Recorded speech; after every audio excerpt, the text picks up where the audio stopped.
there were two different Asian people who had some pushback about reparations. One was a guy in California. He had some negative, disparaging things to say about the California Reparations Task Force, and then there was a woman. A woman, I don't know where she was from, but she was an Asian woman, and she had some pushback about it as well.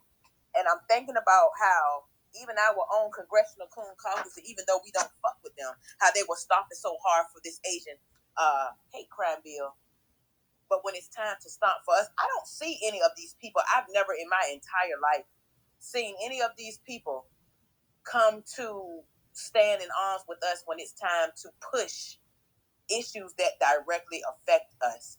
They are, especially the Asian community, because I'm gonna speak on them today. They are primarily one of the biggest anti-Black American hate groups in America. I said it. I wanna also go into that by saying, rest in peace to Latasha Hartley. Let's start it there, because that's for my life.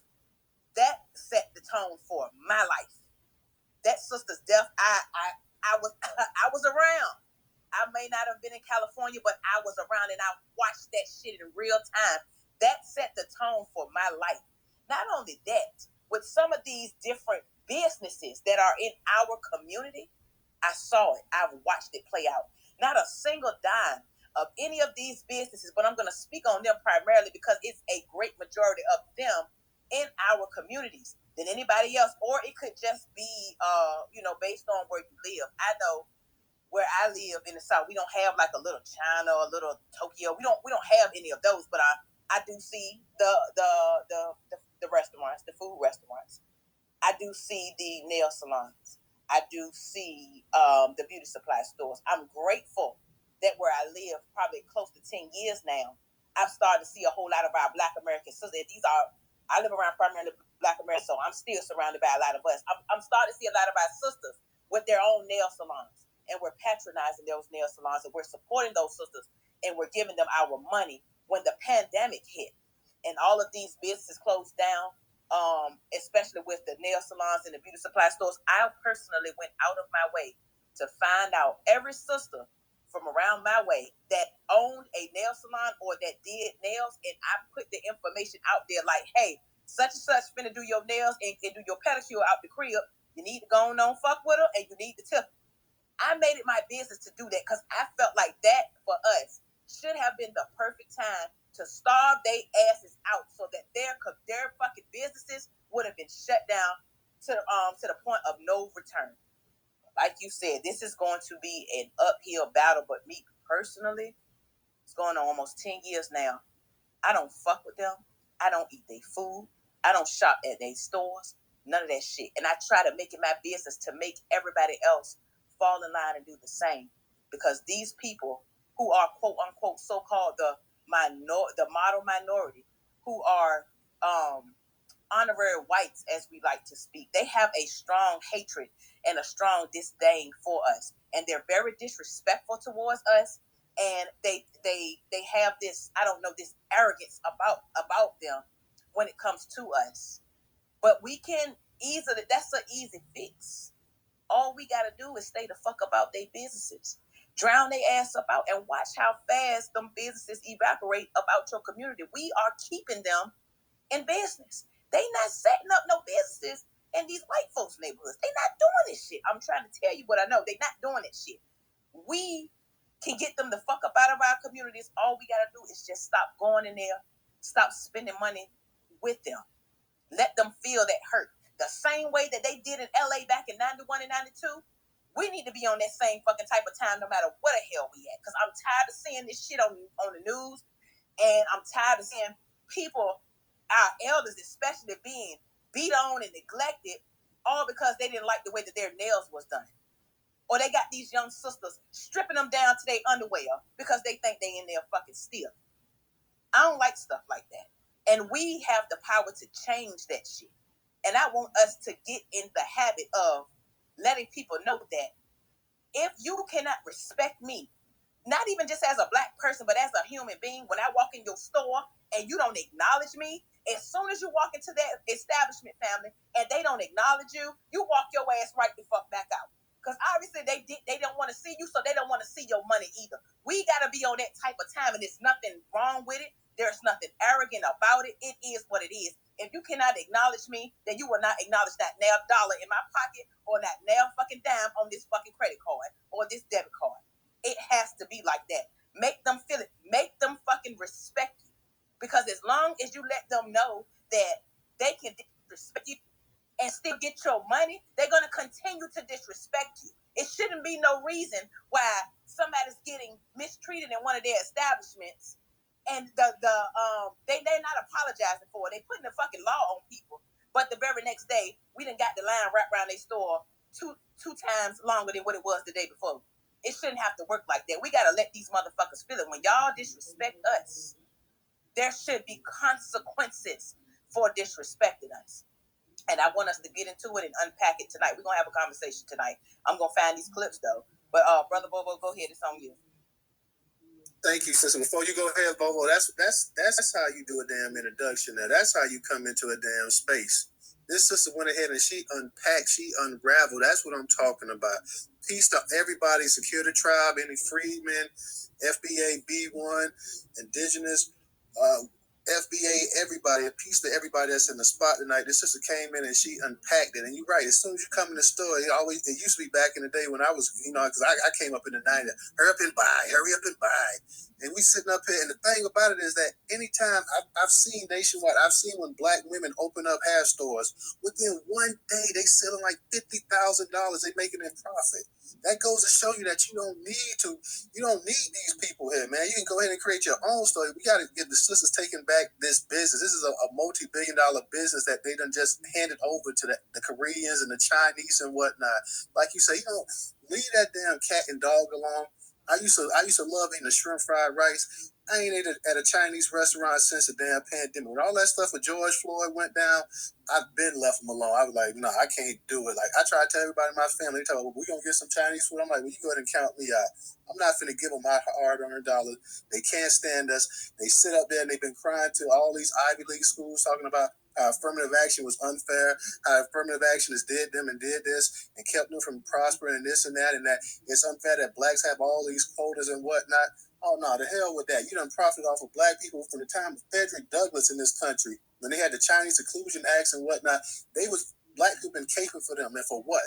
For them to come in here and get damn business-free loans and grants for the United States government to go ahead and set up shop in the black neighborhoods, and you sitting up here every time you get a chance, you spotting out all this anti-ventral hatred towards black people who ain't been nothing but friends. Half of the people that was buying your damn Chinese movies back in the 70s, the Bruce Lee flicks and all that was black people. And y'all sitting up here running off at the mouth. And like I said, this spot, like you said, we're going to unpack. But this is not only for the Asian, this is for the Arabs who can't keep their hands off of black men. They can't stand black men, but they always got black people coming into their little grocery stores, their convenience stores, making them millionaires. Can't stand us, but can't keep their damn hands off of black women. This is for the ones up there in New York in the bodegas. They're always talking about nigga this, nigga that, and they raps. But yet, when they putting white on their damn forms and this and that, this is for all of the ones in the Caribbean that come in here and treat you like crap too, and they black. And the minute they need you, when the cop done blew one of their kids' heads off, this is for the ones over there in Africa who we talk about. They come from a culture, and we come from a subculture, and we Akatas and Jirs and all this other stuff. So this is for everybody tonight. It's gonna be some unpacking, and it's gonna be some foots uncaught and some people behind us up here tonight. Volvo, go ahead, man. Unmute your mic. Yeah, I just want to say right, y'all, I've been talking about this for a very, very long time. I ain't trying to jack my YouTube channel or nothing. I've been talking about this on YouTube. I want y'all to, everybody do me a favor, Google. Nah, yeah, go plug your channel, bro. Plug your channel. No, I don't want to, you know, niggas be trolling me with that, but I've been talking about this. Google Pag. Nah, we do black business over here, bro. We support our people, bro. So go ahead. Yeah, Google Pag. PAG. They got a dish over there in that country where they literally get scrap food out the garbage and season it up and then resell it. They got a name for it and everything. Everybody eats it. Yeah, I've seen that, bro. Yeah. So I've been saying this for a long time, y'all. Why would we be eating out these people's kitchen? What idiot would eat out their enemy's kitchen? That's got to be some of the dumbest shit you could ever do. These people are notoriously nasty with food. They notoriously nasty with food. Google all those wet markets and all that bullshit. They over there eating rattlesnake, goddamn spiders, lions, tigers, and bears. They eating anything. If it crawl on the earth, they will put it in their mouth. So if they eat it, do you think they wouldn't feed it to you? Do you think that these people wouldn't spit in your food? Come on, y'all. My whole family know. Don't bring no Chinese food around. My whole family don't even eat that shit no more. They watch my videos and they don't even eat that shit no more. Ain't nobody eating that shit. This the problem that we having with these foreigners. Our people don't have an option. That's it. Once we open up, they done. I'm talking about overnight. If you open up a black gas and you let it be, hang a black power fish in front of your black gas station, the line gonna be out the door. They over with. Open up a corner store and hang up a black power fist and be doing good business and give our people quality service. They is finished. They not doing nothing special. It's just we just don't got the resources to open up. Yes, you know we do. Well, why we ain't opening up, sis? Think about it. Think about this. It ain't hard because what they say, the ice is colder. That's what. No, well, where I come from, ain't nobody pressed to go shop with them. I go to a black gas station every day. The line be out the door. It's an Arabs right across the street. They are doing good, but they ain't doing as good as the black gas station. We just don't got the resources to open up. Once we get the resources and we start opening up, they is done. They will be out of the way. We not where I come from. It ain't no white ice is colder. If it's a black business, we fuck with the black business. It just ain't a lot of black business. They got all the best real estate. They got all the best real estate. They own the right corners. They in the right neighborhoods. But let me close with this. Y'all, we got to give our people an option. That's all it would take is we can set up right next door and give our people an option. Please stop eating that Chinese food because minimum, they will fit in your food and you would never know about it. They'll stir that shit up, put some spice on it. Thank you, man. Appreciate y'all. If I may, family, I want to give Brother Bobo just a little bit of pushback when he said we don't have the resources. We absolutely do have the resources. We just giving the shit to everybody else who ain't giving it back to us. We absolutely have it. Do you know how much as a collective our spending power is as a collective? Yeah, as a collective, but we would have to have somebody that we can trust with the money. That ain't about to spend the money on a new car. Ain't about to throw a $30,000 sweet 16 for his quarter. See, that's another problem right there. We always got some type of suspicion when it comes to us and trying to do things. I'm not saying that we gotta. I'm not saying that I'm suspicious. I'm saying we need somebody that we can entrust with the money. I agree with that. I absolutely agree with that. But what I'm saying is, we do. We absolutely do. Let's unpack it. We do have this. Well, let me say this though. Hold on, Bubba. We have this like underlying suspicion when it comes to us because we always feel like we're out to get each other. We got to get off that. We absolutely have to get off of that. That's going to be step number one of us being able to trust each other again. The same way. How do you think we were able to come from right into Reconstruction out of the killing fields with absolutely nothing and be able to build up all these Black Wall Streets around here? You know why? Because we actually trusted each other and we were on code with each other. We're not doing that too much now. And then on top of that, we have a lot of people who quote unquote look like us but out the lineage and they are out for self. So that is another problem that we have with a lot of people mixing in and cosplaying as us, but they don't share the same values and code of ethics that we do. But we're all entrusted because we all look the same. That's another problem. There's a lot of problems that we have to unpack here. We can absolutely do it. We absolutely have the resources to do it. We just got to stop giving shit to everybody else and start trying to reinvest into our own selves. Once we cut that water off and we can start reinvesting into ourselves, just imagine the things that we could do and all of the things that we'll be able to do for our communities out here without having to depend on nobody else. Right, we gotta start doing it though. This what I'm saying when I say we don't have the resource to do it. The average black person ain't got $40,000 to open up a corner store. The average black person ain't got $20,000 to open up a restaurant or something like that. Once we get that though, once we start opening up, they finish. That's all I was saying. That's all I was saying. It's a lot of fuck shit going on in our community too. Where bitches, I know bitches, well, women that stay in the projects with a $8,000 booty. What's up, bro? I know women that stay in the projects. They got $10,000 cars. I know niggas that live in the hood that they got $25,000 chain on. We hey, gotta DJ, your mic must be on. My shit felt like 200 the moment I bust that door, yo. Like, godly. Oh man, come on, bro. DJ, I think your bad, mic on. Yeah. All right, y'all. I don't want to hog the mic. Go ahead. No problem. We're gonna kick it No, to I want us to be I want us to be able to hit on everything. Like open the door for everything. This is the way that we come to some type of solutions. Bring it all to the table. I want to hear everything. And when you talked about the girls in the hood, you know, or the people that stay out the way doing this, that, and the third, I don't mean no harm, but they've been some of my biggest supporters. I ain't even gonna lie to you.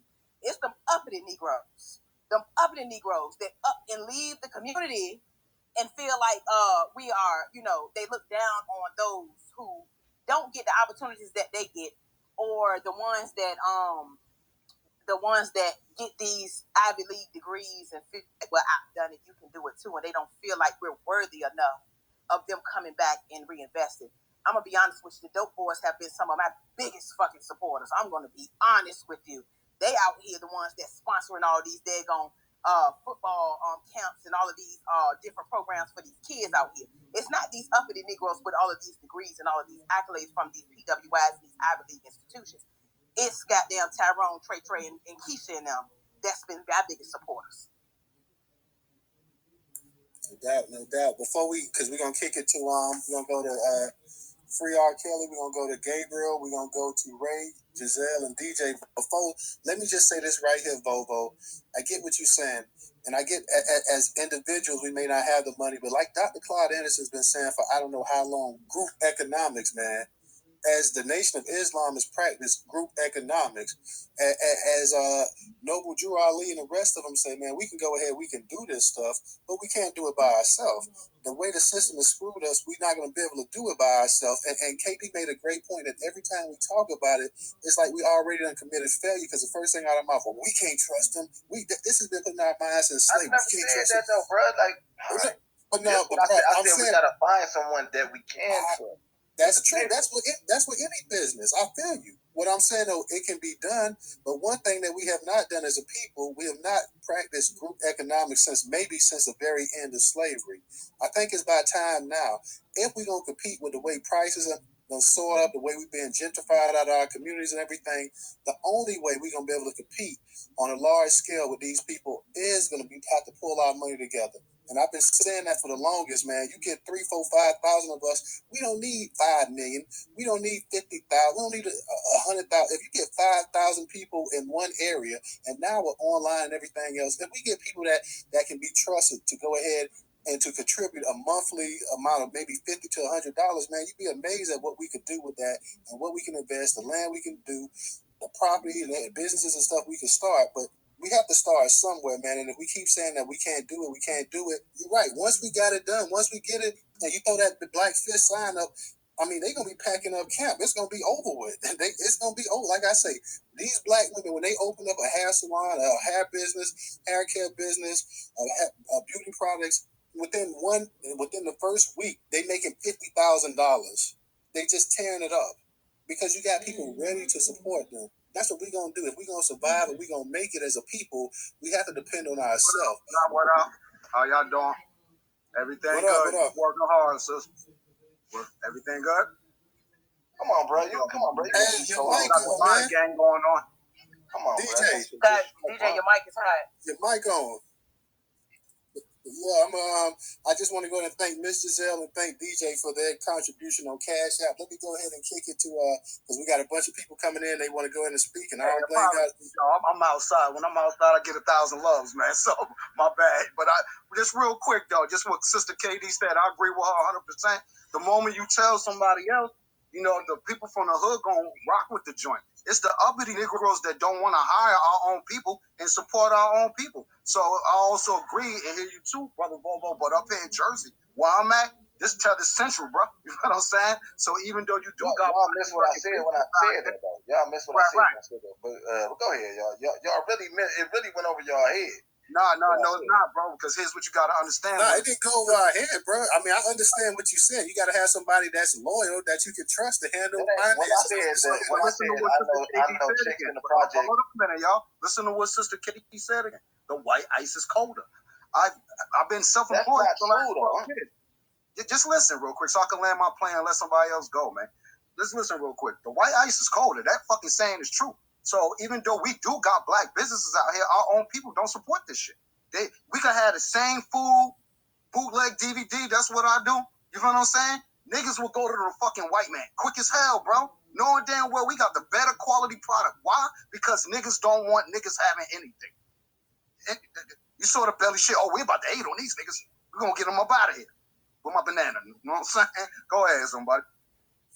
Yeah, go ahead, Free R. Kelly. Go ahead and unmute your mic, bro. Hey, peace to the family. Great space. Shout out to the tribe, Sister KD, Mel, Sunny Booby, the whole family in here. Real quick, I think that a lot of us need to really get in tune and really tap into our people. Like Sister Katie said, man, when you start talking about black-owned businesses, let's just keep it a humdrum. It's the brothers and sisters that, you know, a lot of people criticize, a lot of people don't think much of, that really be out here supporting and keep a lot of these black businesses afloat. And it should be also stated that when it comes to crimes like burglary and fraud, white people and Asians, they dominate those statistics, and it's not even close. So when we start talking about the ability to trust, I would never suggest somebody go in business with somebody that they don't know, give money to people that they don't know, but you got family members. You got people that you grew up with. Why can't 5 or 6 of y'all get to a table? Everybody put in 8 to 10 stacks of piece and start y'all a business.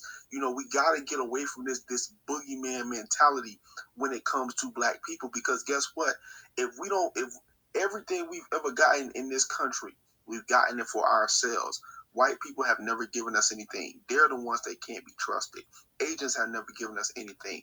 They're the ones that can't be trusted. So the first thing to me that we got to do is get rid of this lie that we've been sold, that, you know, we can't come together, we can't do this, we can't do that, when the reality of the situation is that we literally all we've ever had to depend on. Another thing I want to suggest is this: we got to get to a point where in every major city that we're in, big or small, we got to put together a system where there is a treasury, a neighborhood treasury, where elders and people who have proven resumes in the community, a treasury where, you know, brothers and sisters are putting money together, and whoever comes up with the greatest or the best and most efficient business plan, you invest in that brother or sister. There's no reason why we got these young sisters out here that know how to do hair with their eyes closed. They need to have a damn salon. We got brothers that know how to lay cement. We need to get them brothers their own cement truck, so they ain't got to go and work or ask for work from nobody. Like, this is stuff that we can do right now. We can have neighborhood treasuries, like I said, where brothers and sisters that have business ideas can pull from there and go and start their businesses. And of course, you know, when their business gets up and running, they could, you know, put the money back into the treasury, and then so on and so forth. But we got to get away from this boogeyman mentality. Black people can be trusted, bro. Agreed. Definitely agree with you on that. That's the only way you're going to do it, because nobody's going to help us. We've been here for I don't know how many hundreds or thousands of years, and we still haven't got any help from anybody else. So until we actually start to help ourselves, man, we're going to continue to lag behind. We have to be able to pull our own selves up. You can't expect anything from the United States government, the same ones that went ahead and signed this anti-Asian hate bill, and the same one that give resources to every minority group in this country, and then come back and tell you that, we just don't have the money to give it to you. And if we give it to you, we got to give it to everybody else. So until we go ahead, and like I say, we had elders come before us, show us blueprints. You got a Nation of Islam that was probably formed 70, 80, 90 damn years ago, still got a blueprint, still independent to a big degree, and we still don't take the blueprint that these people laid out and apply it for ourselves. I know you got some people that have issues with the Nation of Islam, and that's neither here or not. What I'm saying is that they have shown that they can be self-efficient. That's something that we need to show ourselves, and that's something that we have the capability of doing because we built towns and townships and cities and everything else until, white supremacy helped destroy it and whatnot. We always talk about Tulsa, but Tulsa is just one of hundreds of towns that white supremacy took out. They're not going to be taking anything out like that anymore. I can tell you that straight up. So the thing is now that we have to, like I say, like Free said, go ahead and put your money together, pool it, and like Dr. Claude Anderson has been saying, man, you got to go ahead and you got to practice group economics because these Mexicans, these Italians, all of them practice group economics to some degree. They all, whether they're living together, they're pooling all their resources together. We're the only group in the entire country that don't practice it. And until we start practicing that and making that a reality, we're going to continue to suffer, man. So we got to do something different than what we're doing right now. Katie, I don't know if you want to add anything before we go ahead to Gabriel. I'll hold it. I'll just allow the rest of the family to get in on this bill because I really want to hear. I really want to hear y'all takes on this topic because this is a really good topic and we need to unpack this as much as we can. And excuse me, y'all, if I miss anybody, because I got a couple of people saying in the DMs that I missed the order or whatever, and they left. So, we started getting into the conversation, so I kind of missed it. I got Gabriel, Ray, and Giselle next, and after that, it's kind of got I'm not sure exactly the order with Heezy, Padrino. Yeah, I should be before that. I ain't had my hand up because I thought you was going in order, and then you just I kind of lost order a little bit, bro. I know Gabriel and Ray and Giselle are next, but I'm not exactly sure what's that. I was like the third person up there, but you can just throw me in whatever order. It's cool. Okay, so we'll get it straight now. We'll give everybody, like I said, a chance to speak or whatever. And if we miss the order, like I say, I'm sorry because we all started kind of conversing and everybody kind of raised their hand at once. So we'll go ahead and we'll get it sorted out. But Gabriel, you go next. I appreciate it, Sam. I just want to give Revolutionary just stay heads up everybody out here. But hey, yo, this joint going good. The sister started this joint off 100. They need to goddamn come put the foot in the weak knee when it comes to defeating the system of white supremacy. We got to be on this shit. This shit getting serious every day. Everything that we've been saying, though, it all fit under the umbrella of black nationalism. Like a key is what you said as far as group black economics. Like nobody, like we should start like a group LLC to buy land. That way that land is ours. And we can establish our own systems, laws, our own education, our own banking system, financial system, social system, health system, everything under our own system. Black nationalism is the key. That's the thing that we should concentrate on as a whole. And everything that everybody's saying is on point, and it's under that umbrella, like I said, of black nationalism. But if all of us concentrate on that term right there and focus on that, it'll get us that independence, like Newstoter said, as far as the NOI, because they told us they're independent. That's a form of black nationalism. If we did that amongst ourselves, by forming a small LLC, a group of 10, 20, 30 people who could put up maybe 2 stacks a piece or more to buy land or get funds to buy land in this country, to develop our own system of law in this country, we'll be on that shit, man.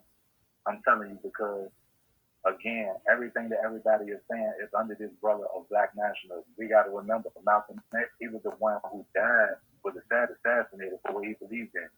And this was black nationalism. us becoming independent of this system of oppression that continues to oppress us. We literally can't go 2-3 goddamn days in this country now without a black person here getting assassinated by a motherfucking pig. So it's time for us to stand up. Like, this shit getting crazy out here, literally. You know, they literally out here headhunting black people. You ain't even got to do shit. They shooting us down, getting paid these our families mourning, taking on unnecessary debt because they got to now pay for funerals that was unexpected. We already scrambling like eggs out this bitch trying to keep up with gas and food. Now we got to, on top of that, pay for another loved one's funeral because of the system that continues to allow this shit, and then expect pink, lying, smiling fucking faces to apologize us with this routine script that they continue to do with these pig-faced chiefs. Every fucking time, yo. This shit is a rehearsed script. So we need to wake up, black people. I feel everything, but we need to be pedal to the metal with this shit because it's serious. And I'm going to land my plane with that. You made a good point about that, what you're saying, that, and that's one thing. We in the era now where you have these multi-corporations and whatnot. So that is something that, as black people, like I say, the group economics would take a fight. You would have to form a corporation or LLC or whatever, and you have to almost make everybody a stockholder. But you need to get to the point. And if you have to also remember, look at our predicament as well. We may have some people that want to invest that don't have $2,000, $3,000, $4,000, $5,000 upfront capital. But you may have some people that may be able, like I said, they may be able to go ahead and put $100 in that month. Anything that can get the ball rolling, man, is something that we got to seriously start looking at and taking into account. I'm going to go ahead and mute my mic and let you go ahead, Ray.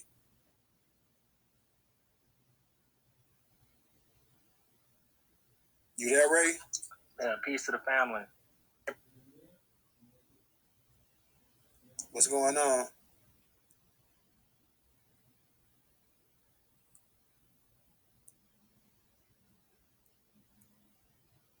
Go ahead, Brother Ray. Ray, you there? Yeah, can y'all hear me? Yeah, I can hear you now. Okay, sorry about that. My mic was muted. Family, I heard this saying a long time ago. It's been 400 years, and we still waiting on white people to have a change of heart. I'm going to go and let y'all know it ain't going to happen. I'm going to take off real quick, and I'm going to land. We really do need to follow the nation's plans that they've used, because I remember reading in Elijah Muhammad's book, I believe it's called Message to the Black Man. I believe that's what it's called. He said there's 40 million of us here, and if we all just donate 5 cents, then we can create $20 million to build our communities.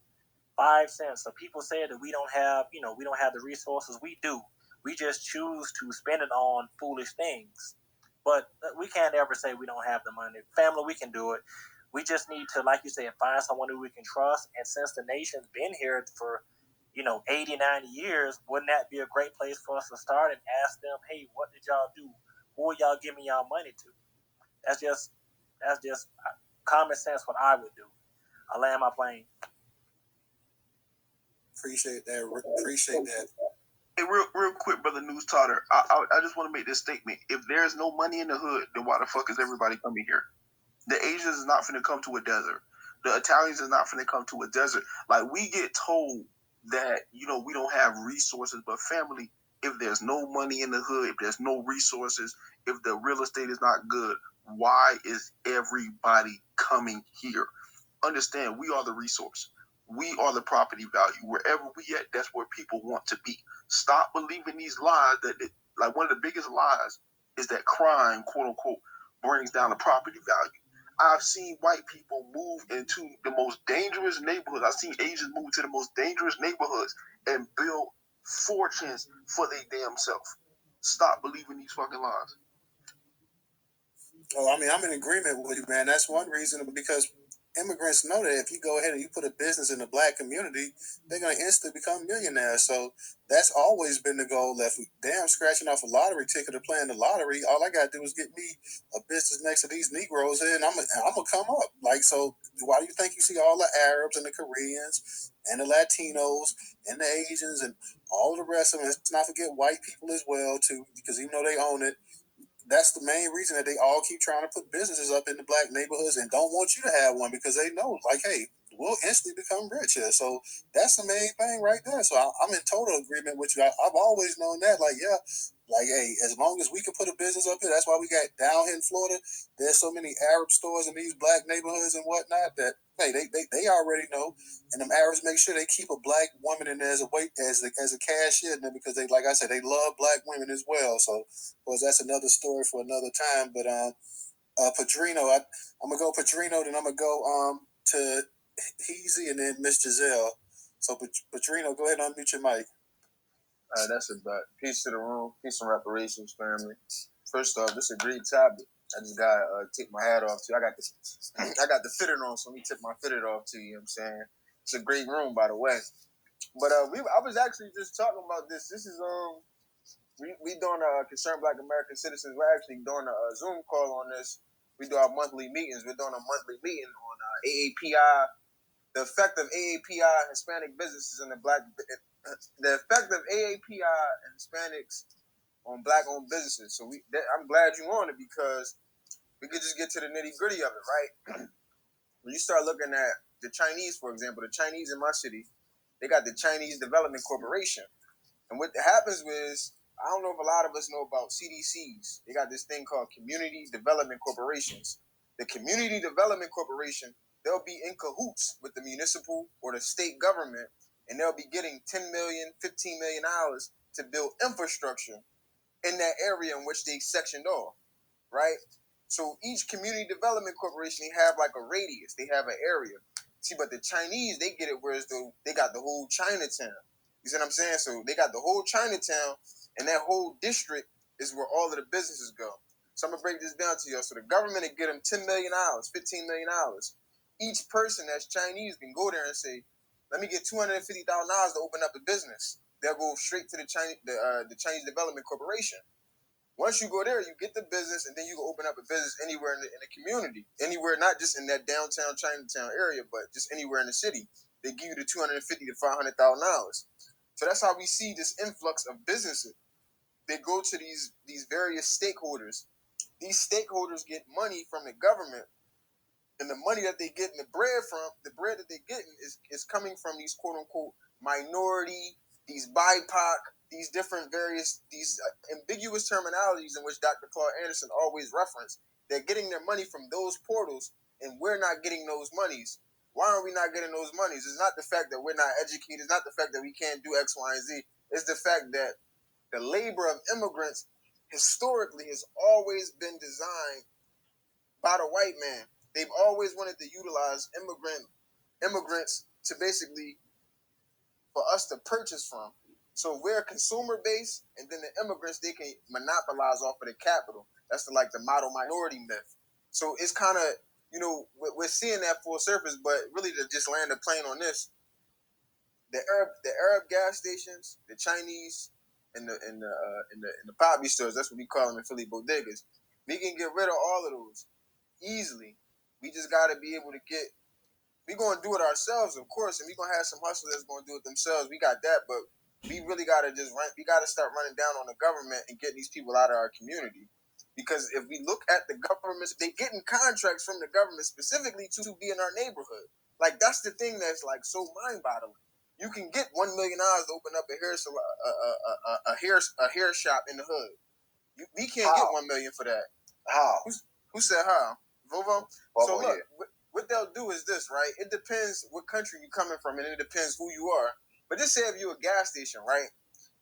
The gas company, the larger gas company, they'll already have the setup situated. What they'll do is they'll lease the gas to some Arabs that'll come through, and those Arabs, they'll be selling the gas to you and me, and they'll open up the convenience shop. So they'll own the convenience shop, but the gas is still owned by the white man. But they're leasing the gas to the Arabs, if that makes sense. So they're getting a deal on the gas with one another.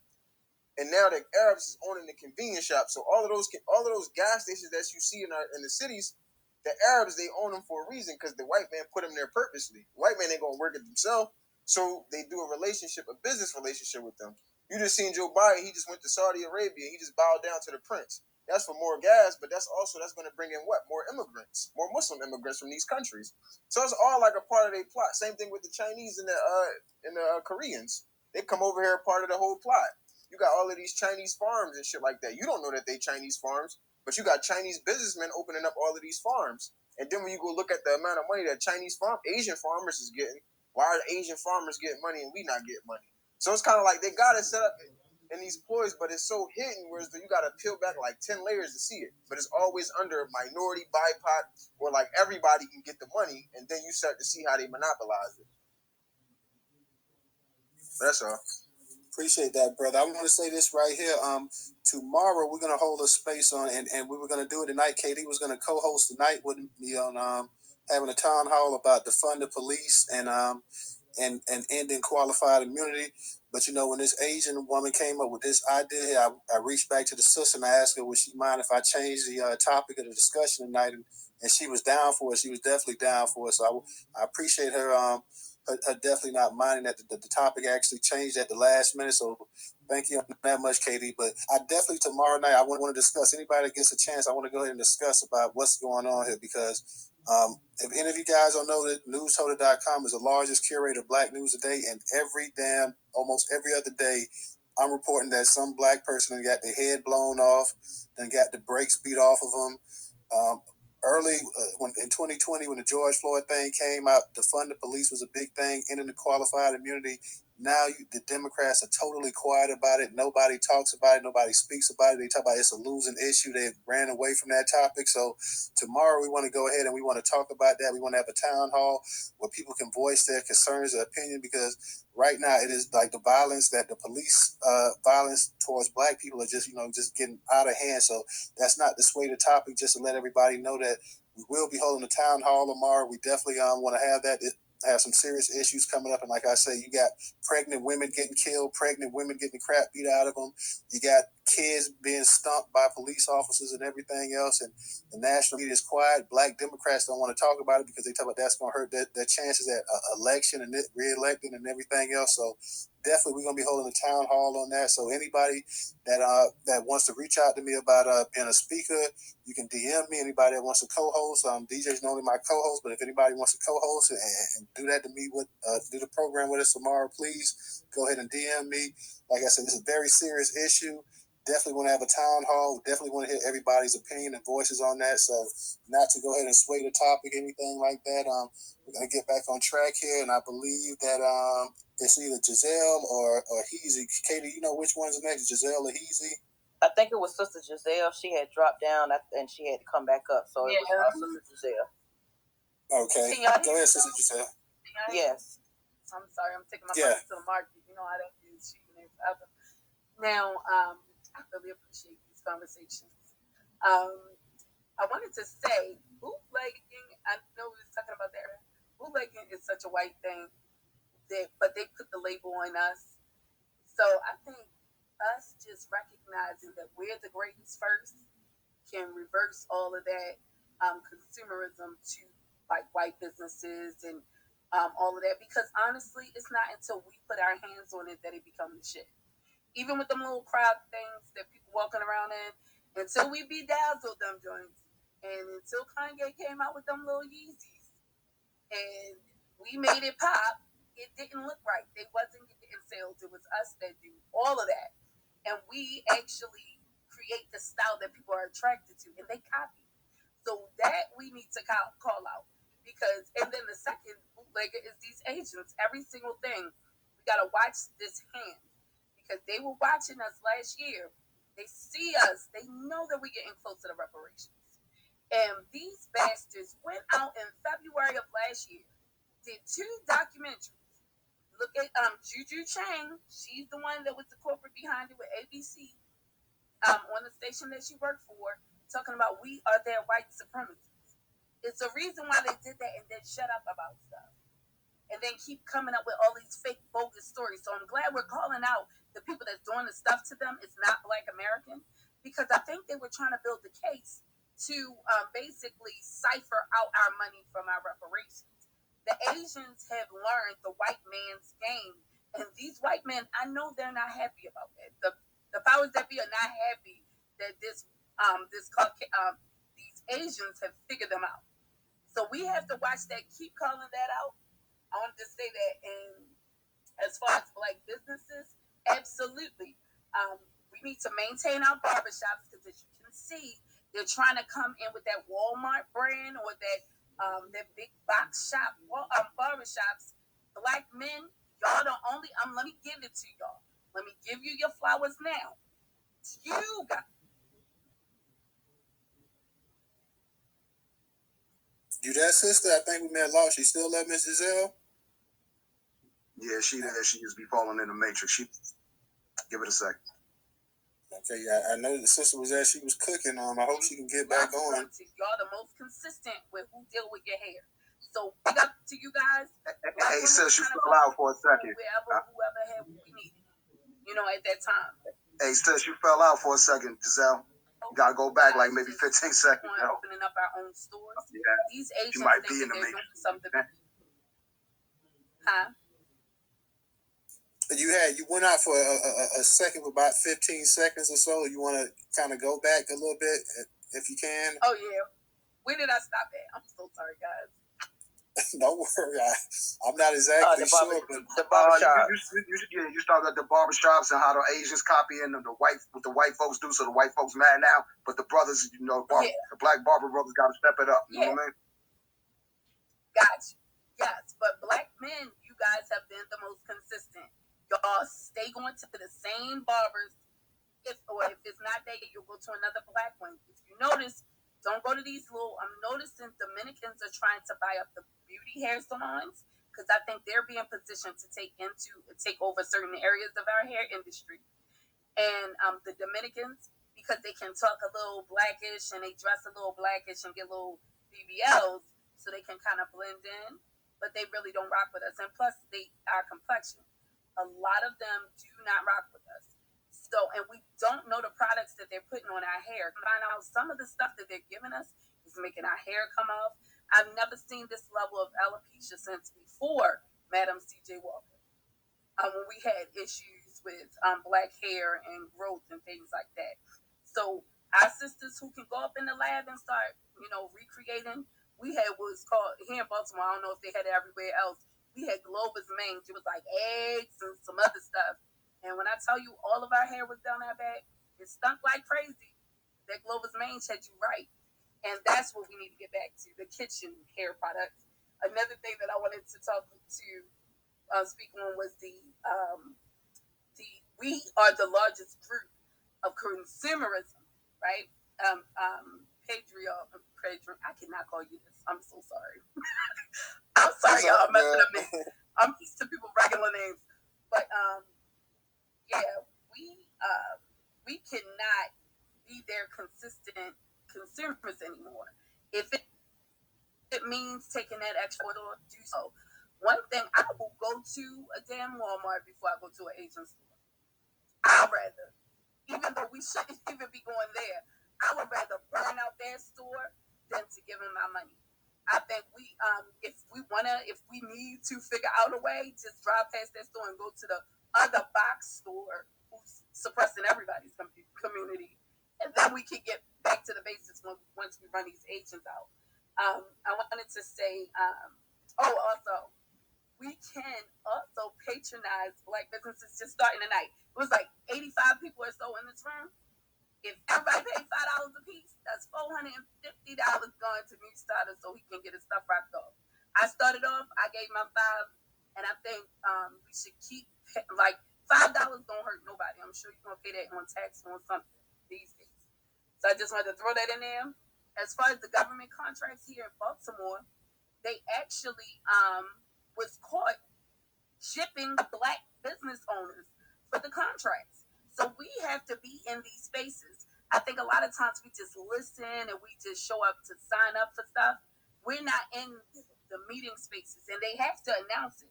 We just don't go to the places. It's time for us to show our faces. And then even with businesses, we can get them in our communities. But my homegirl here, it took her a whole year. She was trying to get a corner store, and they kept her out of her own community.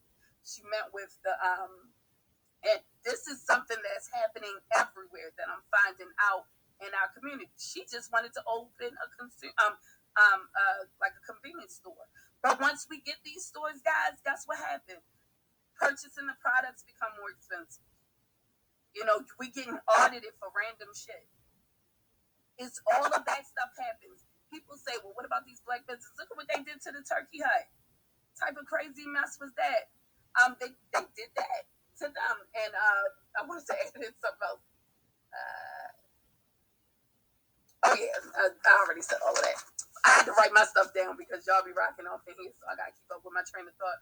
Long story short, I think it's important for us to really keep fighting and keep working.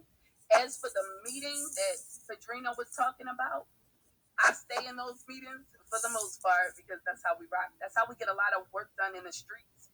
I know this man personally, and he definitely hits the streets just like me. So definitely show up to that meeting. He can send you the link in the background if you need it. And that's the activation that I always talk about. Last thought is all about education. You got to get educated first. So I'm going to shout out U.S. Freedmen on Code because that's just what we do. We get people educated about our history, and that actually gets people angry in some cases, but it also makes them, you can't unlearn, right? So once we get people educated, then we can do the delineation. That's when we start inserting that self-love, reminding people how dope we are, and then we can really get activated. And that's what you do in those spaces that we do with Padrino and Dawn with CBAC. So saying that, I love you all. Peace, love, reparation. Thank you, Miss Giselle. Appreciate you. Thank you for that support on Cash App. Let me thank Miss Giselle. I already thanked you and DJ, but let me also thank Deshaun, Bucks, and Evandro for your contribution on Cash App. Thank you all for supporting Newstoter, the largest curator of Black news today in America. Anybody that's in the spot, please make sure you follow the host, the co-host, and both of the co-hosts. Please go ahead and follow us. Follow KD so you can stay up to date on breaking news within the Black community with Secure the Tribe, all the great things they do. Support Kit, the production. Also support, like I say, Newstoter. We're the largest curator, aggregator of Black news today in America.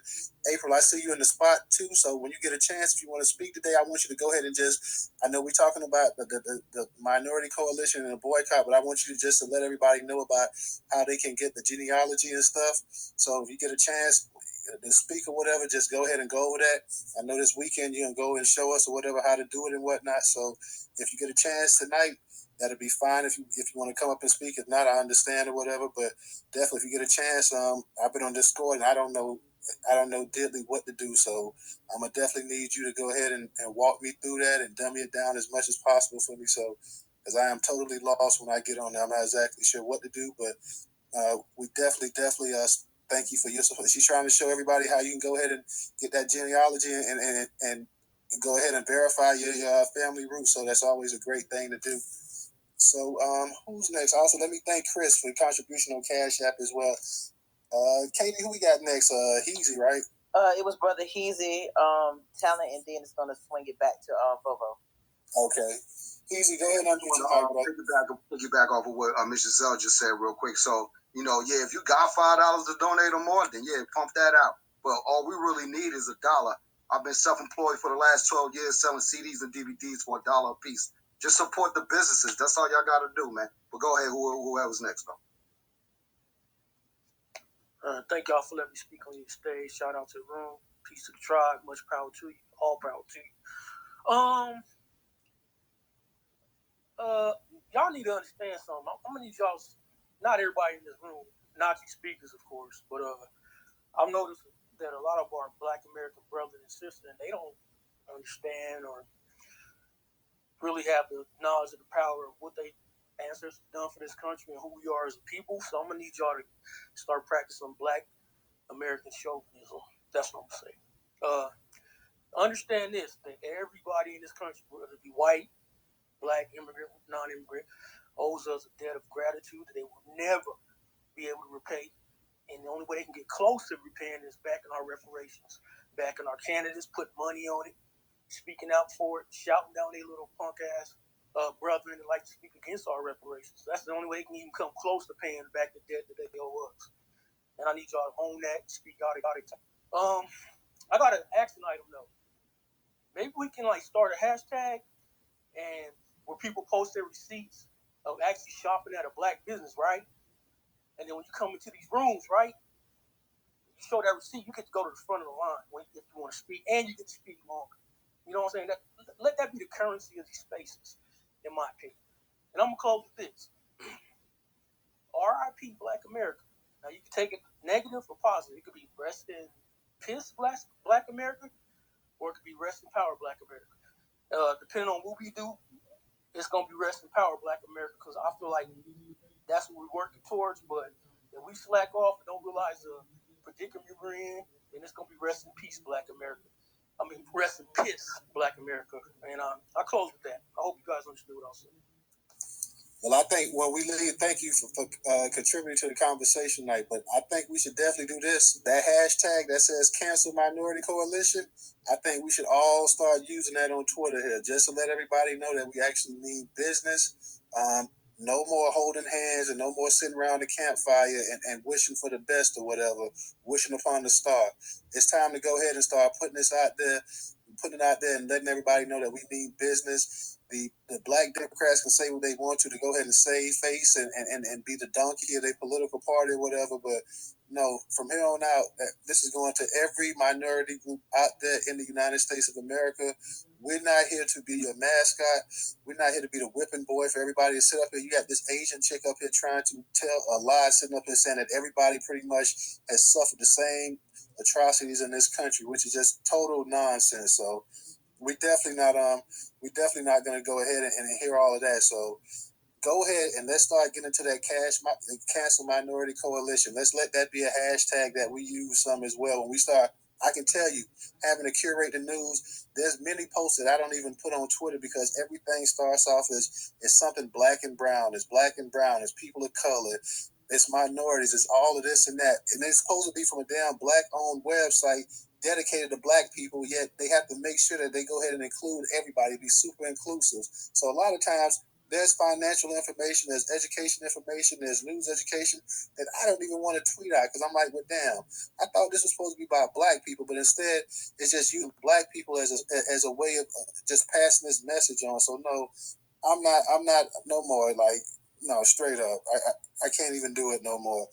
I believe now next, it was talent. Go ahead. Man, peace to the room. Shout out to the mods. Newstoter KD. This is a layered one here. I'm gonna try to keep it brief and do 2 points and then probably hop back in because we could continue to peel this onion. But I'll start with this. The Asians, Chinese specifically, traded, sold, or gave, the legend is what it is, the Europeans gunpowder.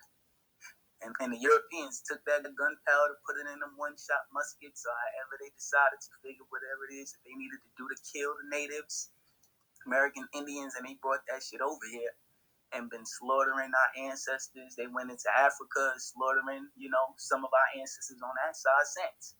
And the irony of that story is America is in debt. We talking about quadrillions, I don't know, to China. And then we have an Asian lady speaking about everybody's been enslaved and the Chinese built the railroad. And I've never heard China mention or say that they want to demand any type of reparations or any type of you enslaved our people and we better get what we want, what we're owed. So, that's just some weird shit that Shorty was on with some clip I heard earlier about everybody's enslaved. So that's kind of where I just want to put that. Now, when it comes to the relationship that we have in our cities, I'm a New York kid, so I look at this shit differently. I'm a SBA Brooklyn Bed-Stuy. When we sat down at 8 o'clock in the brownstone and watched TV as a family. And seen what drugs did to the community. I spent some time in red states as well, but I'm gonna stay here because this shit is wild out here. And I'm gonna build really quickly on what Padrino was saying about the contracts. We've been destabilized. I don't know if there was ever a game plan for integration, but prior to that, we had our own shit. We Black History Month, we celebrate 12, feet on right bus. And not that we lost all the black bus owned companies. I think Dr. Claude Anderson pointed that out, and I was like, damn, that hit. It's that, the concept of white ice is colder, but I'm going to park that quick and just kind of talk about the businesses. we've been destabilized, so we no longer provide services to our people on a basic level.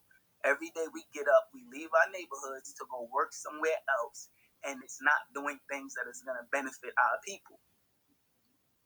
The majority of 8, 9 to 5 is in shit that is fucking our lives up every day. So we're destabilized using these acts because we gotta, capitalism. We gotta pay our bills, and we weekends, and we organizing shit to keep up with a system and an infrastructure that we never really had a game plan in, with people who have relationships as long as gunpowder. So we're talking about this shit is deep and layered. So I'll say this part. From the infrastructure aspect, Marcel Dixon becomes, he wins that seat. He has a ton of money that he needs to get to the people he's going to give it to. Who has the nonprofit or the small business? And it's not that we don't have those things, but I started to learn that's the kind of what that's what these politicians and these boule whomever are talking about. You talk about the Asians, 100 men associations. All these things are people and places and things that they go to these politicians, they run down on Congress, and they get money. 40% of our wealth, and I'm talking about the country's wealth, 40% of the wealth of this nation is in government contracts. That's everything from for-profit to non-profit. So we're destabilized because the majority of us don't even participate in that. We literally on here talking about how can we save the hard-earned money we got out of the kids' mouths and all the other shit that we dealing with, to find ways to keep up with something that we've systematically been destabilized and thrown into people of color. Now Asians, Hispanics, and everybody else runs the shit that we actually spend our money on. And that $1.3 trillion, the majority, more than 80%, is on essentials, toilet paper, toothpaste. It's not how many people with real Gucci and Louis? That shit look cool on Instagram, but let's really start going through our neighborhoods and up and down these streets. Not everybody had that, So from an infrastructure level, it's not enough of us participating, and I learned that because nobody ever did shit. And I said, I'm gonna start a nonprofit, and I'm figuring this shit out. And I'm running down on these people like, yo, y'all never give black people in this area shit. Y'all get these Hispanics, everybody got Hispanics businesses, all this shit, but y'all don't never give us anything. So I literally just start sending emails and running down. So adding that to that pull up is somebody within the crew. Let's get a nonprofit. When we pulling up, yo, I got a nonprofit. We want to open up something for our community. Now, it's running down on these businesses. Yo, we got a ball game, or we got a pull up or something happening. Can you donate pizza? We doing some Chinese food. Can you donate some ice? The iced teas or whatever. Like, we have to begin to demand, the respect that we want when it comes to doing business with these people, but understand that we're only in this position because more of us have to figure out the matrix of the paperwork. When these different proposals or these pitches come out, we got to learn that, okay, they want to give out all these black woman minority things. Let's get the black women on code and start applying for those things so we could get some of that money too, and literally just learn how to play that game, because all it is, bro, and ladies and gentlemen, I'm doing this shit myself. It don't take nothing but time, bro. Sitting down for a couple hours, reading through regular ass paperwork. Okay, cool. How much money you made this? It's basic stuff that most of the time it takes is time. So the infrastructure that they be talking about is, I'm Marcel Dixon. I just won. Secure the Tribe is my folk. I want to give y'all money. But I'm working for the government, and I just can't give you a blank. It can't be dirty money. It got to be through a tax. It got to, it has to be accounted for. No different than showing those receipts. So it's simple things as that, and running down on these politicians, and like how we run it down on. I run down on them, yo. Y'all, listen, I run down on them and stay on code, yo. I'm here. I'm for my people. This is what we doing. What's up? And I get the no's, I get the yeses, I get no's. I'm blasting, I'm posting it. I'm going to Facebook, telling the community I'm out here trying to do this. And I went to this politician, I went to this organization that got all this money from the government, and they're not trying to give me nothing. What's up? And that's what I do on that. And in that part there. And my last part is, before I land, is when it comes to how we spend and the things that we spend our money on, we got to stop that. Hey, guys, we are under psychological warfare. They threw images of us with black faces and red noses. They threw us in clothes on Sunday as slaves, and we created something called Sunday's Best. Like we've been destabilized when it comes to the identity of scene. We go to certain stores and be disrespecting and slap our money on the fucking table in front of racism, but we want you niggas to know that we are to be seen. We marched on the white bus and lost all our bus companies because we want to be seen. We've been fighting for our dignity. And yeah, shit got a little more out of control. It became crack culture through the crack era of being fucked up in the communities. And now rap comes about in some of those aspects of what we call modern hip hop. But we've been under siege this entire time. So if black people are buying this and wearing that because they need to be seen, then we need to open up conversations more about what it is that we need to do to each other. So being seen doesn't mean you need Gucci. Being seen doesn't mean that you have to spend money in a club and this, that, and the third. Being seen is we just took the kids on to Six Flags to say fuck Sesame Street. Now, I mean, that's being seen. It's really just the cultural dynamic of adjusting that we're doing and knowing that along this way it's going to be some sacrifices and time. Like these applications, $25. Okay, cool, $150. Like it ain't that much money to run up in a politician face and say, "Here's my business, and I can get some money." Now, I mean, and at least that gives us the startup, so it don't look bootleg. Because then you get into the super nigga shit, man. As soon as you black and want to do something, it gotta look like Vogue magazine or whatever. And I'm gonna land there, but you know, let's just be patient with our people. And know that, man, getting up and putting some time in it don't really take that much. And I don't think it's gonna happen with the people that's close around us. Those are people we trying to save. We spend a lot of time on these apps. We the ones that gotta start sharing with each other. Okay, like Jack doing something. All right, we gonna send it. Oh, we doing a pull up here. We send it. We the ones who's gonna build it out for our people. Because a few leads to many. And I land there. Appreciate that, brother. I do have to say a little bit something about what you said, and I agree with pretty much most of what you said. And peace to S. Young for your contribution on Cash App. But the one thing about the grants and everything else, you know, when you have a certain amount of grants that's set aside, it's supposed to go to minorities. And you know, black people were the ones that these grants and then these minority dollars were supposed to be going to, and when they get the least amount of money, I mean, you just can't sit here and say that, well, you know, y'all didn't try hard enough and you should have tried a little bit more, whatever, this and that. When, you know, the entire civil rights struggle was based on black people. So all of the minority stuff that was supposed to be going here, all the stuff that was intended for black people has now been split up amongst 4, 5, 6, 7, 8 other groups. And a lot of these government contracts that you're talking about, that was one of the hustles with the civil rights movement, was that white men went ahead and put it in there so white women could go ahead and start getting these damn government contracts, so white daddy could go ahead and really be the de facto boss. He's got her as a front. Meanwhile, they keeping all the money in the family, and he's really still calling the shots while his white wife or white daughter or white sister or white mom or whoever is sitting up here getting all these dollars. So I get what you're saying about we need to do this, do that. There are plenty of black businesses out there, and plenty of black businesses will tell you straight up that they're not getting access to the same type of funding that the white companies and corporations and other minority groups are getting to. Also, when we think about in terms of just home ownership, a lot of people use the equity at their house to start businesses and this and that, which is all great and good in a perfect world. But when you're black and your household, your house is the same type of house you have a white person have, but yeah, his house is worth 50, 60, 70, 80,000 more dollars worth more than yours because yours has been undervalued, done intentionally.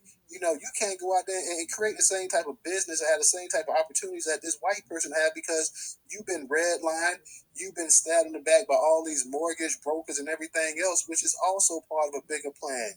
You have houses that's supposed to be similar in size and amenities and everything else. One is owned by a black person, one is owned by a white. That the black house is worth $150,000 and the white house is worth $240,000. Built in the same year and everything, same square feet, everything else. It was a story I had on Newstoter where you had this black couple, they was trying to sell a house. House constantly kept getting undervalued. So they went ahead and they got one of their white neighbors to come in there.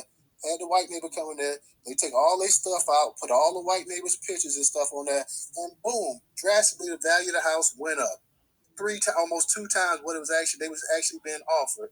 So we just can't sit here and say, well, and I get what you're saying that we got these contracts and we can't take the money out of the kids' mouth and this and that. But hey, when you're in times of need, you got to do what you got to do. Like I say, that's why pulling your resources together, and that's why I say I would not say go ahead and let's just toss up thousands of dollars. I'm saying start some investment group, get people in the community, get people in the town or whatever. Whether it's try to get 1,000 people if you can. Have these people come together and do a monthly, do a monthly fee of $50 to $100. That's doable. That's doable for the working class black family out there. It might not be doable to take $2,000, $3,000, $4,000, $5,000, which a lot of people might not see until income tax comes around. So I'm just thinking in terms of, in terms of trying to save us some money here and there. But I get what you say. Like you say, most, I definitely agree with some of the stuff about in terms of having access to funds and grants and loans and stuff like that. But we know that's not of equal. That's never been equal. And like I say, the civil rights movement, you went ahead and you added Asians in there, you added gays in there, you added handicapped people in there, you added white women in there. You added everybody in the world you thought that could create a buffer class to keep black people from moving up that ladder of success, trying to keep them back as far as possible. So we have to kind of call a spade in this one right here. Oh yeah. I'm with you. I'll take about 20 seconds. I stand exactly where you stand, but that's why I'm here. The only black brothers being in the Pan-African ones with the AfricanNist.org, and I'm seeing it with my own eyes in New York. Like a lot of this money that be floating, like the president came here, the governor, $95 billion. We talking about the last 2 years, all these kids with the drill music and the shooting, and they talking about here's $100 billion. I'm like, oh, all this money coming through so we could clean up the communities. Okay, cool. Let me go to these meetings and see what's up with this money. Have my little organization and say, can I get 100? Let me meet the mayor. Okay, we end up with the drill music stuff. We in these meetings with, like, it's literally like my goal is to pull up. Like, I'm just saying that. I'm just making sure here's my org. We here too. Now, I mean, we fighting for reparations, and in the meantime, for the immediate needs, let me get some money to take care of the community, because you're right. We're not gonna get all of it, but I know from our culture. Now, I mean, we know how to put the beans in a whatever together. We know how to make a lot with a little bit. We come from that. And it's just to be a disruption and say, I mean, let me advocate for mine. And I've seen that makes a big difference, because in many times they try to keep us too busy to be there or hit us with the respectability politics. But now you see they got, Chris from Amazon with the new union, they got him all running around trying to defame him. He looked this way. So it's interesting. I'm just saying we got it in space. Maybe, places like New York, use the image of a black man and paint us a certain way, and you get the post and the news and people getting stabbed in stores and they using EBT cards to justify while we losing our life. I'm really just here to be in the middle. Like, yo, what up? What's up with me and mine? Okay, we good? Okay, cool. I see. I'm not. Yeah, what's up? This is what we need though. And until I get the nose, ain't nobody getting blasted, and that's it, man. And it's, to me, it's a both and. We got to do everything in peace. Thank you again, brother, for your thank you for your comment. Like I said, I agree with pretty much most of what you said. No, understand we had a little bit of differences there, whatever, but that hey, it is what it is. Everybody's not going to agree 100% on everything. So once again, thank you. I want to thank Dewan, and I want to thank Just Be you for your contribution on Cash App as well. Volvo, I know you've been waiting patiently. Before I get to you, Volvo, Katie, you got anything you want to add in before we go to the other speakers? Not yet. You can come back to me, and I'll add my 2 cents once the majority of the family has spoken. No doubt. Volvo, go ahead and unmute your mic. Yeah, I'm be extremely quick. I see everybody so long-winded tonight. I've been talking about this for a while. I got a video. I just tweeted it out. I wish I could put it in the Jumbotron. If anybody bored tomorrow, a week from now, and got time to just look at it, I came up with like a plan, like a nationwide plan, where we can get back our neighborhoods, get the businesses and all that shit back in our neighborhoods. Thank you. I'm gonna drop down. Thank you, Volvo. Like anything, man, go ahead and let us know about it. Anything that we can do to go ahead and try to take back what's ours, man, is always a good idea. You know what I'm saying? We just have to connect or whatever. So I believe I am woke. You are next. Peace and light, family. Let me back up off of here. I'm sorry, I'm at work. I'm at the Charlotte Chelsea soccer game here. But I'm as a black business owner, I had to tap in on this conversation. I'm sorry, can you guys hear me? Yeah, we can hear you. Okay, because they commentary, I'm trying to go somewhere quiet. As a black business owner, and I've had my business since 2015 and just been busting my ass trying to make it happen. I definitely can speak for a lot of things that you guys are talking about. You know, it's hard. It's very, very hard. And not with my business, what I do is I partner with other black businesses and put their products all under one roof, so we don't have to be out here searching for them and paying all these expensive shipping fees.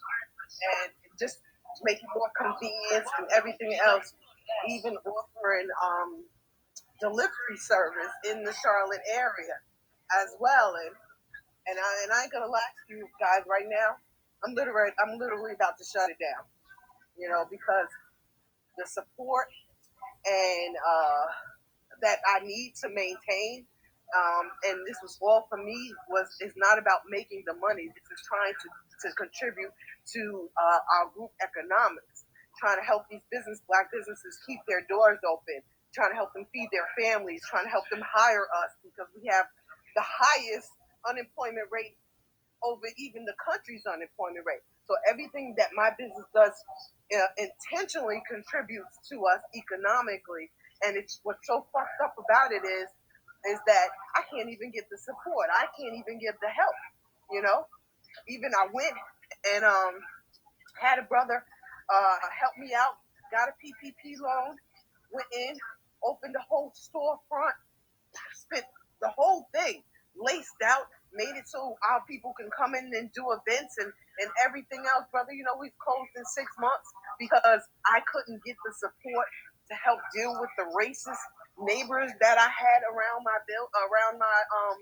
around the store that was trying to run us out of there, which eventually they did run us out of there because the people was not coming in and saying, hey, listen, you know, we got you, we support you. You know, they want to hear my story. They want to listen to my lives and everything else like that, but they don't want to step up. You know, it's this mindset with this generation is like, listen, it's not my problem. You know what I'm saying? You know, I'm sorry to hear that, but that's not my problem. And it's just absolutely ridiculous, and it's really going to be the demise of us across the board. You know what I'm saying? You know, when I look at my brothers and sisters out here, you know what I'm saying? You need me, I got you. You know, I got you. Period. I don't care what it is. You know, even here while I'm at work, I'm a suite supervisor. So any of my suite attendants, today they're all black women. Today I have 12 of them. They're all black women. I'm in my huddle today. Like, look, sisters, if y'all need me, I got you. Whatever you need. Simple. Period. I put my people first and foremost before everybody else, and it's so fucked up that I can't even get that in return. And I've been literally doing this 15 years old, been in the game, Tim's and everything else, and it's just it gets to the point where you're like, you know, fuck it. I'm just gonna focus on me. I'm gonna continue to buy my land and everything else. But again, as a black business owner, it's hard. You know, it's hard. I've been out here trying to get grants for this, trying to do this and this and this and this, because not only do I help those black businesses, but I'm also tied into foundation, We Foundation, who directly are supporting our children here in Charlotte. You know, teaching them skills and trades and giving them life experiences so they can be great adults because their parents aren't doing it. So I'm putting money in that foundation as well from my business. So this is my business doesn't feed my children and my family, myself. My job does that. My business feeds my people and my community and everything else like that. It's like I can't get the support and everything else from my people. You know, I shouldn't. You know, I sat down with a business consultant a couple of weeks ago because I was like, you know, before I consider completely shutting this down because I put so much of my money, so much of my time in it. Let me sit down and see what I can do. And she was like, "Oh, you're not doing anything wrong, you know. I don't, you know." She couldn't really figure out what the problem was. You know, I've given it my all. Didn't even work for mad years so that I could just put all the focus that I had into the business. And I've been in major magazines, major radio stations, everything else like that. But now I'm at the point where I'm like, you know what? Listen, let me throw out this 50% off sale, and let's get rid of all of this stuff, and I'm done. I'm done. I already filed my articles of dissolution with the state of North Carolina. It came back in less than 24 hours. Approved. Done. I'm done. I'm done. Period. Because again, we spend so much time as a collective focusing on other shit and other distractions than what we actually need to be our own solution. We don't have to go outside and get anything from anybody else. We do not need anything from anybody else. Everything that we have and everything that we need and everything that we want, we have it with each other. And unfortunately, I don't know what it's going to take, but until we all tap into each other and tap into this, it's a wrap. And that's just honestly, that's just how I feel. And that's only coming from 18 years of being in the dirt and being in the field and being with the people and doing everything and anything that I can. That's from experience. You know, our people are literally wearing down our grassroots activists. Y'all are wearing down. And, you know, Farrakhan told me years ago that, Aurora, you know, you are fighting a hard fight and you can't give up. So every time I think about that, I always think, you know, I would say, okay, you know what? I'm going to keep going. I'm going to keep going because when I'm not doing this, I'm miserable, completely miserable. But when I'm doing it, it's just everything. It's my life. It's my passion. It's my purpose. It's what I've been gifted to do by our ancestors is to help our people, help take care of our people, do whatever y'all we need, or whatever, and that's fine. But you know what? I should be receiving what I'm giving, you know. And I'm not asking for much. Listen, these Black businesses need to be supported.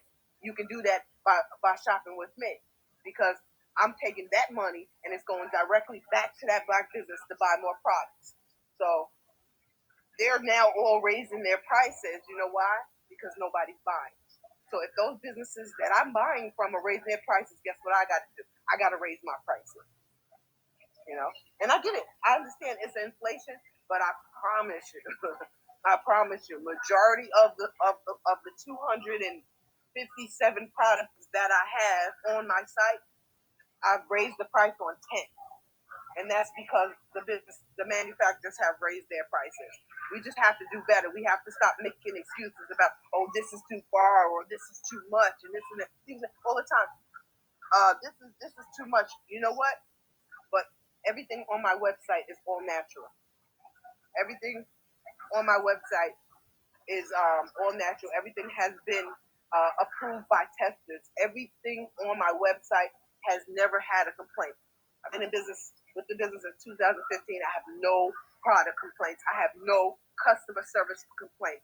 I pay the BBB every month, so I can keep my A. You know, I have an A+ rating. Google, great. Facebook, great. Everything, top-notch customer service across the board because I make sure I'm there for my people and I got what you need and I got what you want and I'm going to give you the convenience that we've always looking for. So, hey, well, again, what's the website going up on the Jumbotron? I'm gonna be honest with you, bro. I don't know how to use that Jumbotron. I really don't. But this Kai Productions DJ right here. You could DM me or you could tag me in the post and I'll send it to the Jumbotron. All right? Okay, yeah, because I'm gonna be honest with you. I really don't know how to do that. But it's the necessitiescompany.com. The necessitiescompany.com. I'm on Facebook, I'm on Instagram, and everything else like that. Like I said, right now it's 50% off. It's 50% off, and that's just because I have some of my vendors are reaching out to me as well. They're like, listen, we're struggling. how can you help us out? And I'm like, I could do a 50% off sale so that way we can get, put some more money in your pocket. Oh, so I'm not only just doing wholesale, I'm doing consignment as well. So when you buy one of these consignment vendors, some of their product, they're getting 55% of this is going back to their business. And for some of these businesses, I'm their only platform. I'm the only way that they're selling their product. I've had a spice business, Shinny Farmer here in North Carolina. She had a whole zodiac sign full of spices, absolutely delicious, fresh and everything. Close the business down. Close the business down. It's no need. We're already suffering, And I tell people all the time, when you think about the body, you think about the heart, because without the heart, the body dies. The heart keeps everything flowing. So if the heart is not pumping, that blood is not flowing, the body dies. Now that's our core. But for us, our core is economics. Our core will fund those schools. Our core will fund those banks. Fund those hospitals. Our core will fund all of that stuff. So, but if we're not feeding, that money into that core, and then we're sitting on the sidelines complaining, wait a minute, this is not coming in. We're just gonna die. It's all gonna die. So we gotta feed the core. We want hospitals. We need hospitals. Tell you about experiences about that. We need our own banks. We're losing them. We're losing.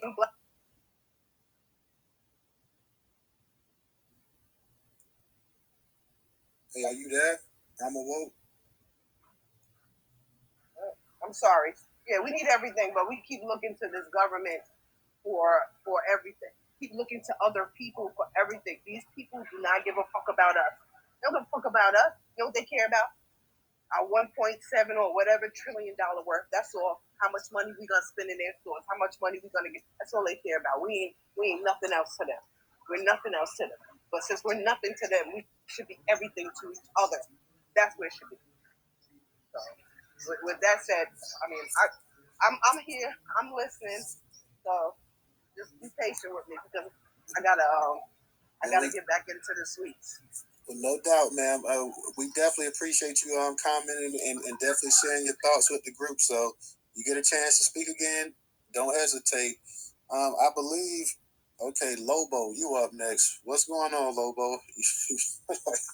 No, I don't really have that much to say. I just, shout out to Miss Giselle. I had to hit you with that 5 and respect your pockets. But no, I mean, I actually wanted to highlight a company, but it's a body products company. But I don't want to do it now. Miss Woke said that she's into it. I really want her to throw up her business in the Jumbotron so I can check out the site.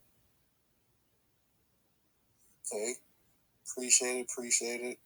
Thank you, Davey. Go ahead. You're next. Yo, what's good, family? I appreciate y'all for this space. I feel like this shit has been one of the most productive spaces that I've been listening to. I've been at work all damn day. Yeah, so I'm gonna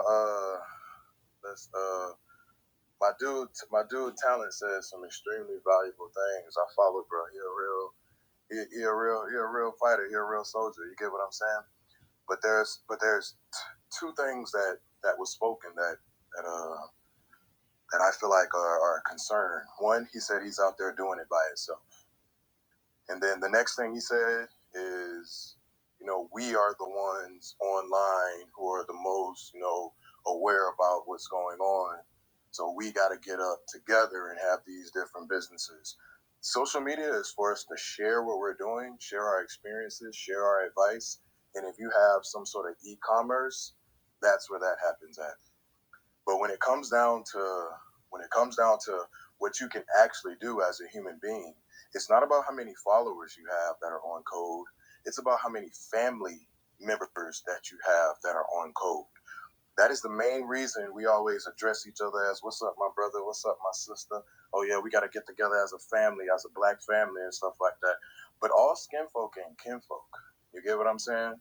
So there's already been a lot of different spaces talking about coons. We know we got a lot of them. Talking about tethers. We know there's the majority of them. And all sort of things of that nature. But when it comes down to your family, if you have a lot of on-code members in your family, start a family business, share it with other families. You get what I'm saying? It has to start in your community. Like as much as we wanna take over it for the whole entire nation, for all Black people and things of that nature, when it comes down to building the simple infrastructure that it would take to start group economics, think about how a lot of our family members from the past have done it. You get what I'm saying? So when you think about like Rockefellers, they stand on their family name. When you think about the Rothschilds, they stand on their family name, no matter what their business is. You get what I'm saying? So I feel like if you focus a lot more attention on your family, how many family members that you have that are on code, that are on board, you can do a lot more things when it comes down to spreading what your family is doing on social media to your greater family. You get what I'm saying? And I was all for that, man. I appreciate the space, y'all. No doubt. We appreciate you coming in. Anybody else? Because we had quite a few other people had their hands up. Some people had some connection issues. So NFT Nurse, go ahead. Okay. You got NFT Nurse and you have Conscious. So go ahead. I was going to go after the Queen. Yeah, Julian was next. Go ahead. I'm sorry, Julian. I didn't even see the hand up. Go ahead. You say Julian is next? Yes. Okay. Go ahead, Julian. I'll let the Queen go and then I'll go. That's so nice of you. Thank you. Good evening, everyone. Thank you all so much for this space and bringing me up to speak. I really didn't expect to be able to come up and speak, but I'm grateful. I just want to say that I believe that the revolution will be decentralized, and I really want to know, and just in this room full of who I consider my true family, I really want to know the thoughts around decentralization and Web3 and crypto in the Black community. I really feel like this new evolution of the internet is going to change everything. And I really feel like a lot of times we are left behind these technology revolutions because of our own suspicions, rightfully so, no doubt. But these days, a family, I heard someone speak of family, a family could create a family token. Your whole family could create a token that only your family can purchase and invest in and leave this legacy behind on the blockchain. So that's all I really I'm a part of a group called Black Women in Web3. I'm also the co-founder of a nursing DAO where I'm trying to onboard nurses into Web3. The reason why I'm so passionate about this is because I believe this is our opportunity to equalize the playing field. Web3 right now is wide open. It's like the wild, wild west. If you can dream it and you can think it, you can do it. So I just want to encourage everyone, if you're suspicious, do your research, learn as much as you can, because I do believe that everything we're talking about can be powered by decentralization. So thank you all so much for this opportunity. I'm always open for conversation. You want to set up a wallet, anything like that, hit me up. I'll walk you through it. I'm here for the culture because I think that this is going to be what takes us over. So thank y'all for this opportunity. Is this NFT Nurse? Because I couldn't see, like, my phone been acting up a little bit, but NFT Nurse, that was you just speaking. Am I correct? Yes, sir. Thank you. I just had one quick question. Do you have anything that you like to say about tonight's discussion about the minority coalition and boycotting non-Black businesses and whatnot? So I'm very sorry. I came in after the discussion was complete. But what I will say in reference to what the sister was speaking about the lack of support, I do think that as, especially as FBAs, we, because everybody can kind of be an FBA, right? And I don't know if I'm on code right now. I don't know if this is right and I'm in the right direction, but I do feel like everybody can join our pool and lessen our chances of winning. And I think that it's so important that we find some way to unite, because that's the only way we're going to survive. And so I'm so sorry that I came in at the tail end. I really am. But I do want to say that I know that we're stronger together, and whatever we're doing, if it's natural products or whatever, barbershops, hair salons, whatever it is, if we can find our own way to own it, I believe that that's going to be our key to success. So thank you, and I do apologize for coming in late. No problem, sister. You can get in when you can get in. I'm glad to have you here. Julian, I believe you're next, man. All right, I appreciate the space, man. You guys have run a really good room. I really appreciate the conversation. I've only been here for about close to an hour now. I got to hear my brother Talent speak. He is definitely out there in New York stomping. I watched their brother go through the whole process, man. Really just knuckling down up there in New York. So shout out to that brother right there. So when we talk about this minority issue, I don't have to educate the room. We all know about this 1965 Naturalization and Immigration Act coming after the 1964 Civil Rights Act. I think the thing that is really, listening to the discussion and hearing passion, people who are passionate about Black people, I think what we find is we find people who were missing something. When we get in these rooms, at the very least now we're having a conversation, we're discussing the problems, and even in some spaces we're talking about the solutions and even doing things that are solutions.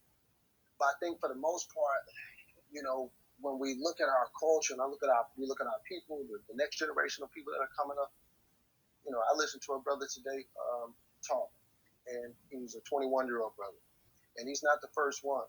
We've got some young brothers that come up, and my ears perked up when I heard the young brother say this. He said, I don't have any problem with white people. And see, that only happens when we send our kids to be educated by somebody else. Not that we should be raising our kids to hate white people, but we got to go back and look at 1954 Brown First Board of Education, even before the 1965 Naturalization and Immigration Act. The Department of Commerce says that between 1939 and 1954, Black student enrollment in colleges was up 2,500%. 1954 is also synonymous with the Brown versus Board of Education, right? So this was a solution, right? Apparently we had a problem in the schools. I think we all know and understand what it was. But when we look what the solution was, whose problems did it solve? Did it solve Black people's problems, or did it solve white people's problems? And I offer that it solves white people's problems. If you go back and look at what was happening in that time in the world, TV and the media was very important. And you see how these white people do a very good job, at least they try to, of putting up one face for the world and then, doing their dirt behind closed doors. So the bottom line is that educational act that put our young people into these schools, you got to consider when 2,500% of your students are graduating and going on to college in an increase in 15 years. And then at the end of that 15 years, you get school integration when your schools have proof that there is an effective educational process that's happening between Black educators and Black pupils. This is proven.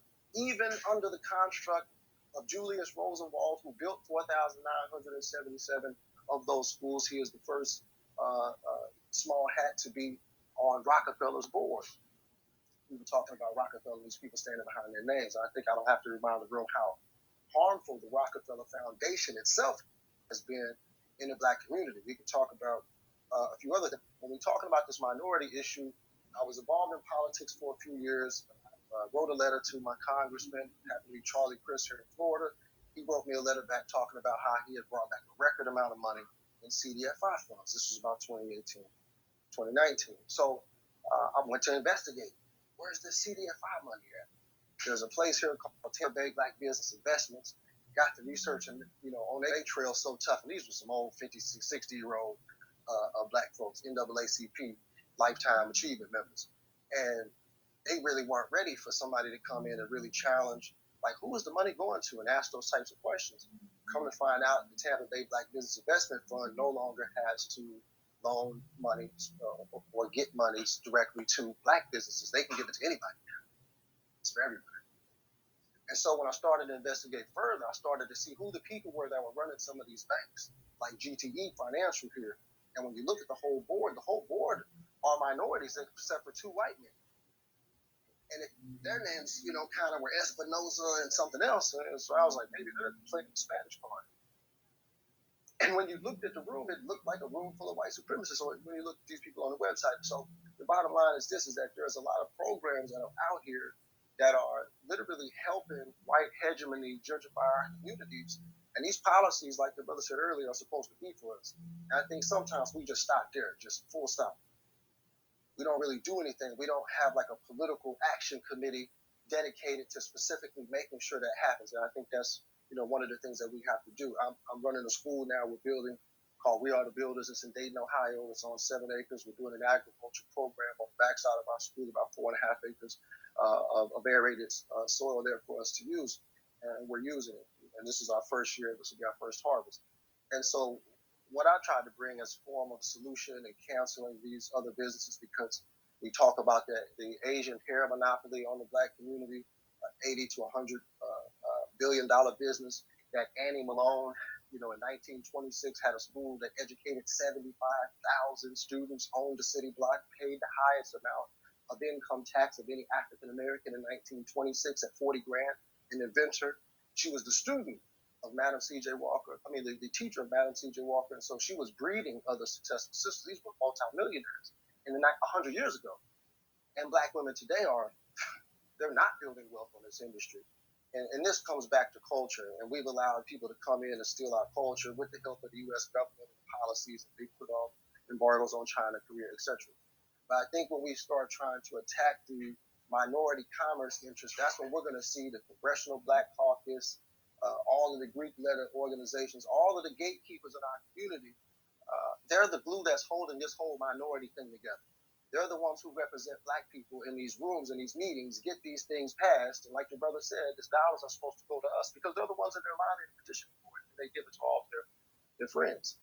And so we've got to really start naming the names of the people who are, in charge of these allocation of funds that's not reaching our communities. And there's a certain level of political wokeness that we have to have about the economics of the politics. We talk a lot about the police brutality and other issues that, while they are oppressing in our community, it's the economics that allow all that pressure really to happen to us because we don't own the stores. We don't police our own stores. And so I don't want to go on too long. I just wanted to share with people what we're doing in Dayton, Ohio. We have a website you can visit. It's www.weareth.builders. And we're a technical trade academy. We'll be teaching HVAC, plumbing, roofing. We just acquired this property. It's an old closed down school. We've been closed for a few years. We just got it in October of last year. So, obviously there's a lot of gutting that we had to do. It was kind of just laying dormant for 7 years in a community that's looking like Detroit. So, we obviously need a lot of help when it comes to people coming out and assisting us doing this cleanup. We're doing our 4th cleanup on July 30th. People have been flying in from all over the country. We've been staying at Airbnbs, trying to, have a little bit of fun with it. But we've mostly been working out there on the property. And so, again, this will be our 4th cleanup on July 30th in Dayton, Ohio, at the school located at 110 Knox Avenue off 3rd Street and Dayton Avenue on the west side, if anybody who knows anything about Dayton. And, again, the website is www.weareth.builders. And we appreciate anybody who wants to click that donate tab. We definitely appreciate that. You can go to our Instagram and kind of see some of the things that we're doing at We Are the Builders. Each word separated by an underscore. I appreciate you. Thank you, brother. Thank you. Appreciate having you coming in, and we wish you the best of success with your business and trying to reach the community and whatnot. So definitely thank you for coming in. If you're not following Newstoter, go ahead and follow Newstoter, the largest curator today of Black news in America. So definitely appreciate you chiming into the conversation and contributing tonight. Conscious, you're up next. Go ahead and unmute your mic. How you doing? Thanks for the room. Peace to the tribe. What's up, KD, Booby, everybody in the room? I was able to follow Mr. Julian. I put into the Jumbotron. I have a friend from St. Louis. She owns a FBA all black beauty supply. She's through Asian people, Black knocking her out, not letting her get the supplies deep, like at good prices. So it sometimes causes her to have higher prices, but she has quality products. All the black hair care and natural stuff. She's out of Las Vegas, but she's originally from St. Louis, Missouri. She's been there for like 10 years. So I share her in the Jumbotron. I also have another friend in Atlanta, an all black nail salon. She's certified. She has a storefront. These are brick and mortar storefronts, like businesses. So I just wanted to plug my queens that I deal with all out of St. Louis. We're everywhere. Hustle City gets it in. And canceling the Minority Coalition, boycott non-black businesses, secure the trial. That's exactly what we need to do. So I just wanted to offer something to the room. Annie Malone, we have a yearly parade here dedicated to her. She opened an orphanage. She's like Julie did. He ran down the history most correctly about that situation. So I just want to say thank you for the room, and I want to offer up those black businesses, one in Las Vegas and one and I have to check my timeline because the one in Atlanta, she doesn't have a Twitter to her. She just works off of Instagram, but definitely anyone in the Las Vegas area, you can shop at all FBA Beauty Supply. Got you everything that you need, the same thing that the Asians have. And Ohio, we need y'all to tap in on the pull up. Thank you very much. Y'all have a great evening. Outlaw Media out. All right. Thank you. Appreciate it. So anybody that's out here trying to support black businesses, make sure you check out the ones that's in the Jumbotron and whatnot. Definitely support the black businesses. We don't do that enough. We don't support each other enough, and then we complain about why we don't have anything. So it's kind of one of those things that if we're gonna make it, we're gonna have to show some support and some loyalty to each other, which we at times we don't. If you have black businesses in your neighborhood, if you have a bank, try to go ahead and put your money in the black bank. Try to go ahead and show them some love and whatnot. DJ, I see you got your hand up. Yeah, I see the brother Julian. He dropped down. I sent him a mic to come back up. I wanted to ask him, what's going on with the opportunity zones or the or urban enterprise zones? Some people know it as down there in Florida. And do he know the sister Serena Harris that's over here on Twitter too? Yeah, she down in Florida or whatever. He dropped down or whatever, but I guess it's all good. Next hand up. He must have dropped down, and that's another thing that we're trying to. Anybody that has a black business, anybody that knows anybody with black businesses, we're trying to set up a nice Twitter space so we can go ahead and get recognition of those that do have black businesses, whether online or brick and mortar, and try to bring them some customers. So if anybody knows anybody that has a black business, please go ahead and DM me or DJ Kit Productions so we can go ahead and we can try to add them to a list. We have a list that we got about 10, 11, 12 businesses right now. So we definitely like to go ahead and try to have a space where we can go ahead and give a shout out to everybody that has a black-owned business. Anybody else want to say anything? If not, we'll let KD, if she wants to say something, add to the discussion.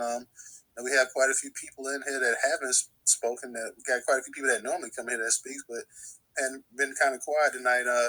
DJ, I see you got your hand back up. Yeah, just to piggyback and get off of what I said. If you guys get a chance, go search. I'm going to say economic enterprise zones. Economic enterprise zones. It's through the SBA. So if you guys got like a business, or you're trying to start one, usually they also have programs. If you're just coming out the cell block, you got an idea for a business, they'll usually help you. Economic development corporations in your state county or whatever county you live in. So I'm in Jersey, Essex County, so it'll be Essex County Economic Development Corporation.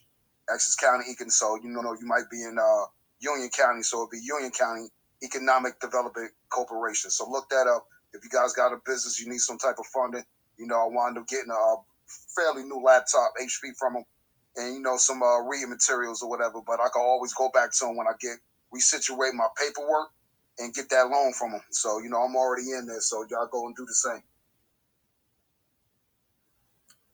Thank you so much for that, Brother DJ. Thank you to everybody that came in and contributed to the conversation. I wanted to, give y'all the opportunity to speak before I jump back in. But I posted a link to a Black American-owned beauty supply store. My good sis Nikki, she's located out of Norfolk, Virginia, and I believe Sister Giselle was up here telling the story about how hard it is to start a Black-owned business by trying to get, the funding. That sister had a very hard time trying to get, funding, trying to get vendors and stuff like that because they just simply wouldn't sell to her because she was Black. But, eventually she persevered and she ended up having to use, her own money. She's also an Army veteran. And I've been supporting that sister ever since. Ever since she's been on Grammy Street in North Virginia, I go out of my way to go support that sister. And if you can't get to her, she does have an online section where you can shop online, and she does ship. So I know the story all too familiar about how hard it is when we're trying to start a business and trying to go about it, the way to get loans and different grants, and they just don't want to give it to us. So 9 times out of 10, we end up having to use our own funds or get the backing from our people to help us with that. And that sometimes can be a reason why the price may be a little expensive. But I tell you what, if you can go out here and spend $600 on a damn belt, like, I don't know, this new generation, this belt shit. Look, the men just had on the belt. Okay, we didn't care about your belt. You just had on the damn belt. I didn't know that it was a thing now where you have to go and spend $500-$600 on a belt. That's a damn car payment on a damn belt that ain't nobody's going to see. So if you can spend those type of funds with these other businesses that don't give a damn about us, and they blatantly show how much anti-Black American hatred they have for us, you can do the same with your homeboy. If your homeboy t-shirts is $25, $25. Shit, pay $27 because he may not be able to sell 10 shirts that day. The price should be the fucking price for us. We should be able to pay whatever our people are charging for the merchandise. Also, another thing that I want to say before I get into what I really want to say, I'm going to say this. I want you to think about all of these different non-Black American businesses that are in our community, and I'm talking about everybody. Think about all the times where you had, where you seen a coat drive or a toy drive or some type of back-to-school function at the park or some back-to-school supplies giveaway for all the little kids in the neighborhoods. And I ain't never seen no Asians doing that.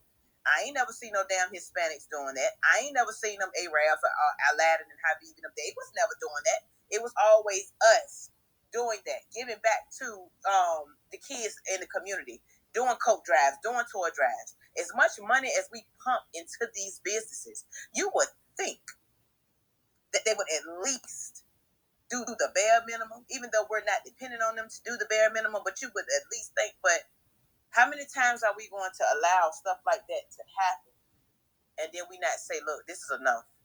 This disrespect, this total disregard is enough. I remember a long time ago where it was this one corner store. They are in the Black community, and I remember somebody had passed, and they wanted to set up one of those cans in the store to take collections. They wouldn't even let her put it in the store.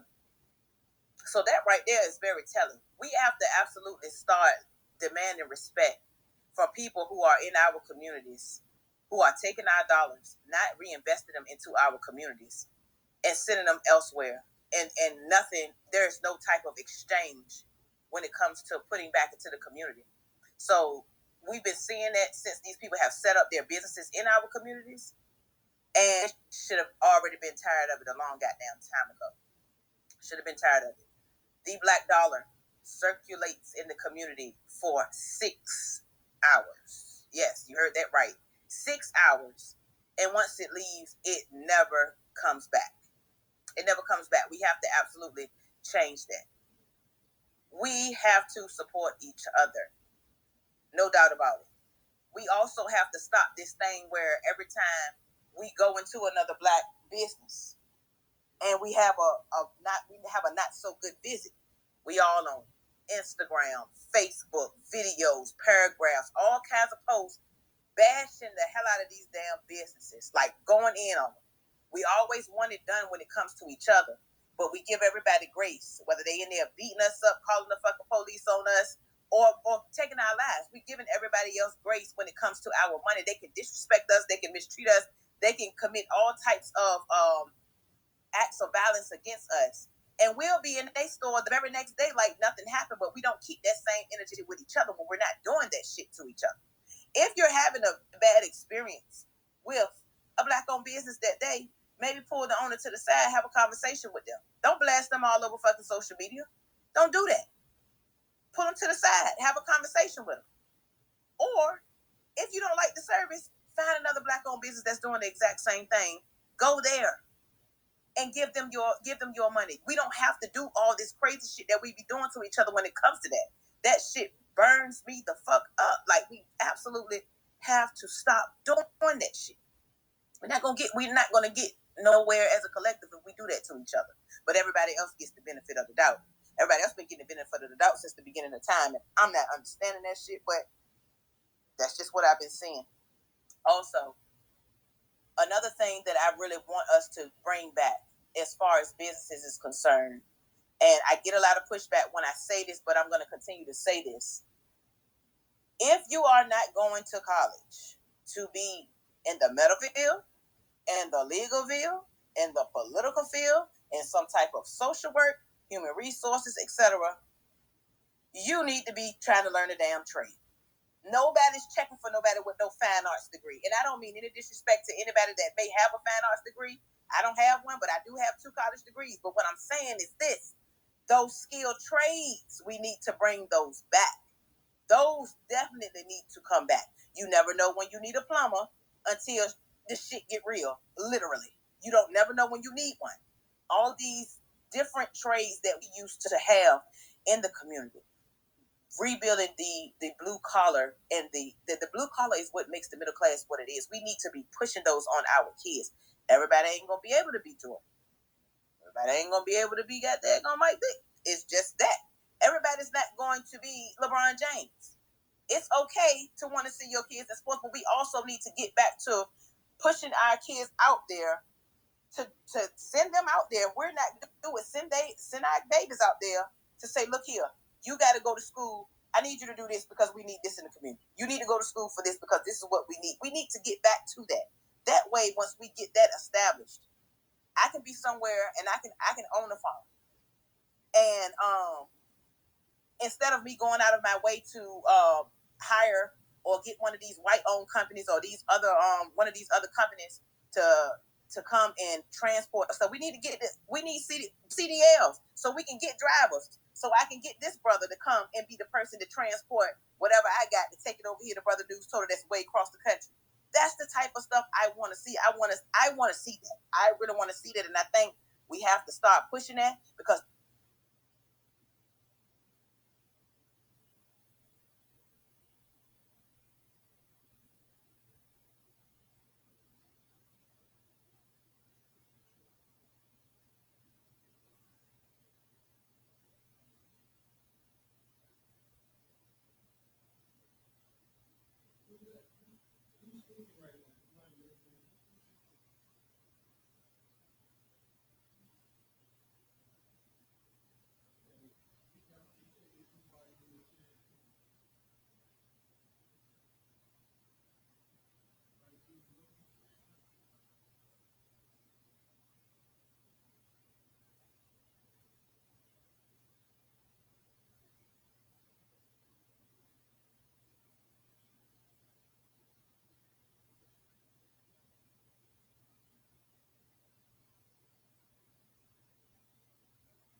these colleges ain't doing nothing but indoctrinating the shit out of these kids.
And that my best friend is the vice mayor of this city because we was fighting hard for this thing and we finally got it.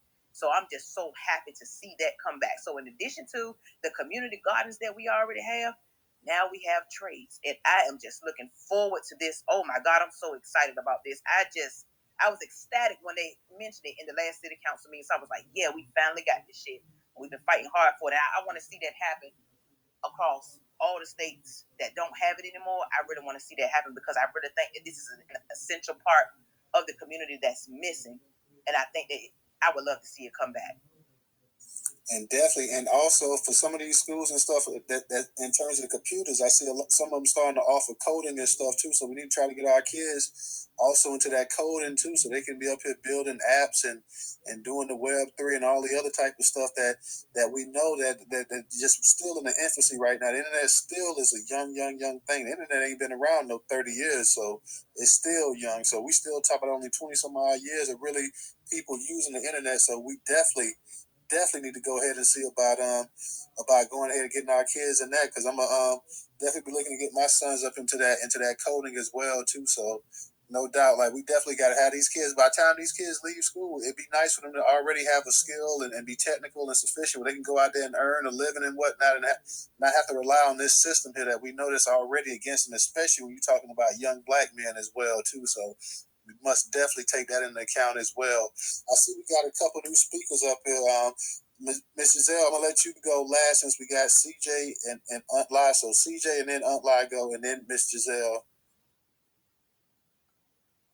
Yo, peace and reparations, family. What's up? What's up, man? This is a good space, man. Good space. Newstoter, KD, DJ. Thanks for hosting this, because this needed to be talked about. I've been in here listening for a couple hours now, and this has been quite uplifting and informative. I want to say a quick couple things. We were talking earlier in the conversation about having people we can trust. Obviously, when you go into business, you want to have people you can trust, but you can also need to do protections, right? I was in an organization where we had the treasurer, but we also had to have signatures on any checks, any money coming in and out, right? And it was 7 people that could sign, and they had to have at least 4 signatures. So there's things you can do to safeguard money. Obviously, you want to start things with people you can trust, but there are things that you can put in place to safeguard money, right? So that shouldn't be an issue. The thing on the trades, that's definitely something we needed. That's definitely something we need to get back into, because if you remember, we were kept out of the trade unions for a long time. There is a national organization called CB2U, Coalition of Black Trade Unionists, that meets, and I actually just did an event for them a couple months ago, and they were talking about how in one of the graduating classes for welders, there wasn't that many black people in it. We definitely need to get back into these trades, because, like Katie said, this is the trade jobs pay more than a lot of the jobs that require college degrees. And I forgot my last point, so I just land on that. Definitely get back into the trades, and you can put in safeguards for when you're dealing with folks with money. So that should not be an issue. I'll land there. I just want to thank Portia for her contribution on Cash App. Thank you so much. I see we got Aunt La, my girl, Aunt La. Aunt La, how you doing? I see you had a Twitter space tonight. I wanted to make it, sweetie, but I had this space going on at the same time. So, I definitely wish you well, and is glad to see you up in the spot as always. So how you doing, Aunt La? How y'all doing? I know it was thank you. I appreciate that. I was like, I wanted to do it, but I would just gotta keep getting my story out there as much as I possibly can. But it was good. You can listen to it. It's still on recorded. It's on the Freeman Party. Okay. I just wanted to say I agree with everything that the sister was saying in regards to the trades. And another thing I want people to realize about when they took the trades out, they purposely took the trades out, because I remember I took plumbing. I took like electrical. Like I could do all of that right now. Something go down in the house, I'm in the bathroom fixing it. I'm doing this. My brothers did it. We went to Eastside High School in North, and it was a thing. It was taken out of the schools on purpose. And what she was saying about the degrees, the student loan debt, how the average person graduated with $100,000 of student loan debt. That student loan debt, they're giving that money right now to Ukraine. That's where they get the money from. People are like, oh, where they get the money from? They're getting the money from all the people with the 2 degrees. My master's, I'm about to go to law school. So when you take out these loans, that's where the money go. And Congress have all this money, and that's why they don't want to cancel the debt, because they're giving these Ukrainians $1,400 a month, and then they're giving them food stamps and they're giving them welfare, but they don't want to cut the reparations check. But they don't have a problem with giving an 18-year-old $20,000 to $30,000 in debt for that year to go to school, but they won't give you $10,000 to start a business. I'm glad that I see my people opening their eyes and seeing everything the way it is, and we do need to push ours to get into those trades. And I just was Googling the Black Trade Unions. I'm gonna make sure I do it with my son and my daughter, because those are, like Dr. Umar said, those are the skills to pay the bills, the hands. Because back in the day, they built their own houses. My girlfriend's grandfather built her house for her, so she's still living in the same house today that her great grandfather built. And if something goes wrong, even when the country was shut down, you still needed a plumber. You needed you needed somebody to landscaper. You needed the industries that we really need to get in, because when we get in these loans for these liberal, like she when she said that, I was shouting. With these degrees, they want you to go to school. They want you to do a criminal justice degree. Like they want you in that field, but then they want to discriminate you and violate your rights when you get there. And it's a lot of exploitation. I know a lot of people went to these schools, got these degrees, and in these jobs, and they going through hell being the way they treated. And it was a mind game and a trick, and they want you to go to school because they say that's the way you get out the hood. Don't get these jobs with these skills. Go ahead and get these loans. They told black people, different world. Everybody going to school, getting these degrees now, being all this debt, and the rich is getting richer. While the poor we trying to live paycheck to paycheck, and they don't even want to cancel our debt while they're paying for Ukraine. But I land my plane. If y'all get a chance, go to my website, thebookallegedly.com, in regards to my lawsuit against the state of New Jersey. Thank you. Thank you, sister. Thank you. Definitely appreciate you coming in. Yeah, please support this sister. I would say if you had the link, go ahead and put it up in the jumbotron. She's fighting against the crooked judicial system up there in New Jersey. Sister showing great courage and whatnot. So please support her. She's always been an avid supporter of the Newstoter platform. Like I said, I wish that I could have made it, but I definitely catch that recording and whatnot that you had or whatever, and we should still, know what I'm saying, even though I know you did it on the Freeman platform, but you can still always share your story on the Newstoter platform as well too. We printed that article, we put that article out that you had published before, so definitely anytime that you know what I'm saying, you want to go ahead and set that up, just let me know, DM me or whatever, and we'll set something up, sister. So definitely got your back on that. You know that already. So just LaShawn, go ahead and unmute your mic. Hello, family. Can y'all hear me? Yeah. Yes, we can. Okay. So I was listening to y'all about the trade. I 100% agree as always. I just wanted to drop a quick resource for our kids. I'm in tech. I'm gonna say that now. So it is a tech resource for the babies. Apple does have. It's called Swift Playgrounds, and it basically teaches the kids. They do have to be 5 and up. Me and my mom, we went through it. It's really fun for the kids, but it teaches them how to code a video game.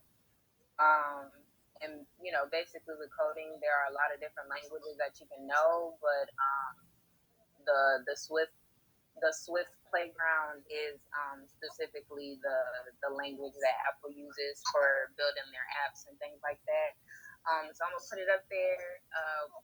It's really fun. I will say now you can't do it on your phone. It has to be on like a Mac or an iPad. But it's an amazing resource if you just just want to give your kids something to do and also teach them a trade. Because if you know how to code, these jobs. If you know a language, you don't necessarily need a degree. They just need people that know how to read it, know how to see if there's any errors, and know how to build, whether it's an app or a website, whatever it may be.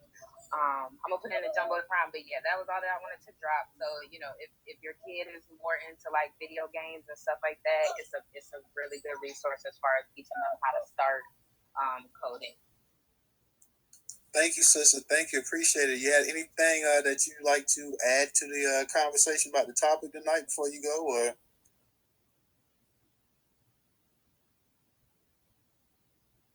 I'm sorry.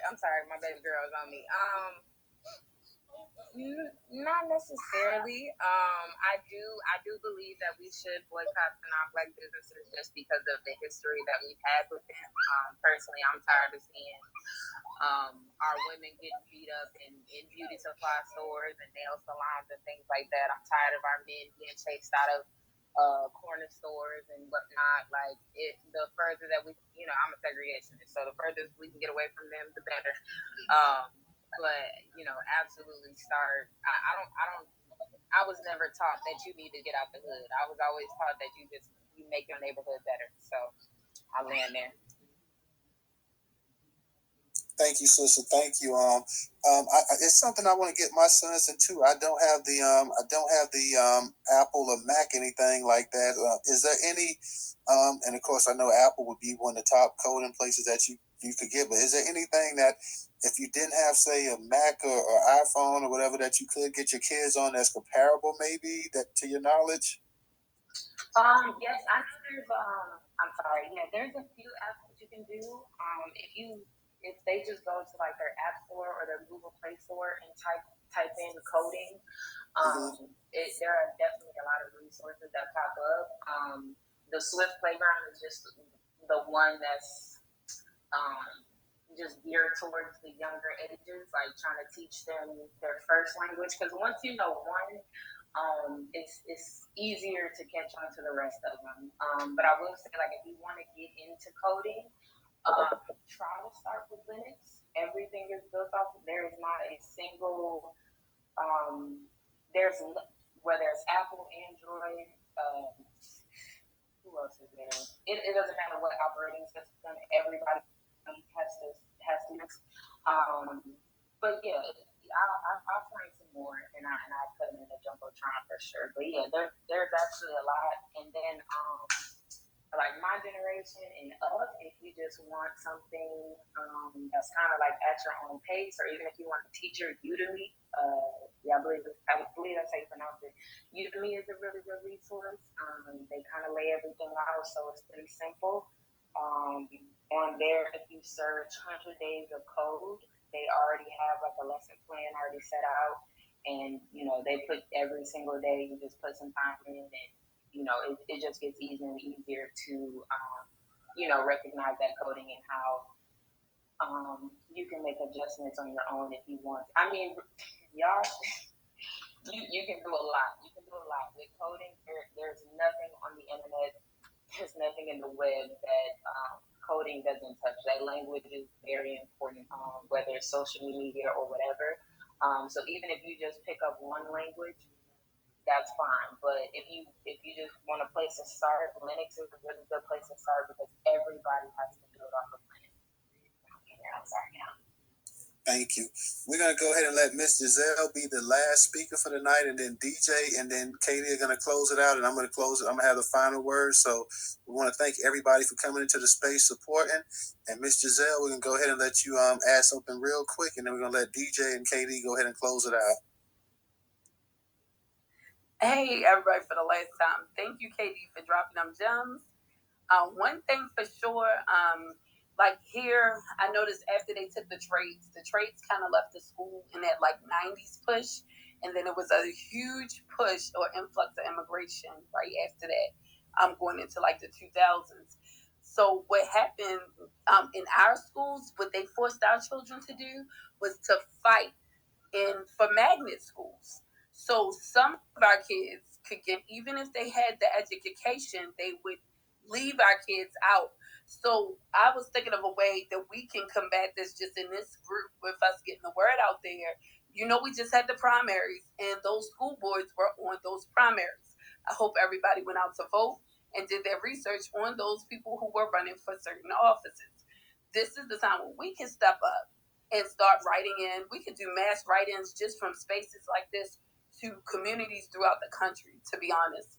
That's something anybody could take on as a task, and we could just do mass mail-ins one day. That's something we could probably add to it.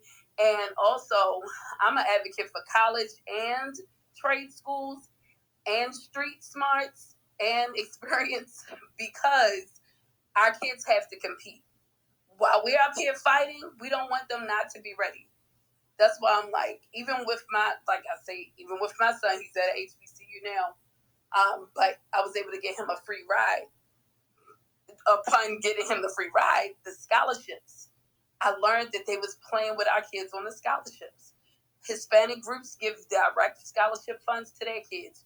Jewish communities, even they say girls, but usually every girl that won the scholarships that I saw were white girls. So you know what that means. So we can start calling out a lot of these organizations and start looking at who wins their scholarships so that our kids can actually get the funding. I think the biggest thing with these colleges is our kids are blocked out of the funding, or they only give scholarships for specific things, like they're doing it for things that the kids may or may not, something that's unpopular with all of them, to be honest. So I think scholarships, fight to get your kids a free ride. But we do gotta have that paper because they gotta compete with these other kids. So while we up here burning down these bridges and building new ones, we got to make sure that when our kids walk across them, they can compete and excel beyond these other kids. Because the next thing they're going to say once we beat them down, which we always do, where's the kids' papers at? So I'm down with Katie with those. The skills, the trades are mandatory, but we can push them back into our schools and make them more readily available to our youth by just getting involved with the school board. So I'm gonna land there. And good night, everybody. Good night, and thank you, DJ. DJ, go ahead and get ready to close it out, and then we'll let Katie, and then I'll get the final word in there. Sis want to go first? It don't matter. Actually, just real quick before you go, though, Katie, before you go, sis, everybody get in the Jumbotron, and it's 1, 2, 3. The fourth one from the left, number 4 from the left, it say Kite Productions and a bunch of tags in there. So, Sister Walk Melon in there. If you want to come up again, just one last time before we close it out. I didn't realize that, I kind of understood what you were saying, but you're a distributor for other black businesses, and that's the way you should have led with it. I wasn't sure if anybody else was listening to it in that way. So basically, this sister distributes other black folks' products. So that's what we need, a central hub, somebody that's already doing it. But like the sister said, we're not supporting this shit. So if you want to go ahead, just real quick, sister, 60 seconds before you close out. No problem, brother. Yeah, I mean, for the most part, yeah, I guess you would say I'm a distributor and I'm also a wholesaler. That's originally how I started, just putting the products in the stores, trying to help the businesses out. And then I realized the stores weren't pushing the product, so that's why I created the business, so we can help those other businesses. So currently I'm partnered with 67 black businesses worldwide. 100% all natural products. We're getting the best of the best. I would say I use everything except for the beard products.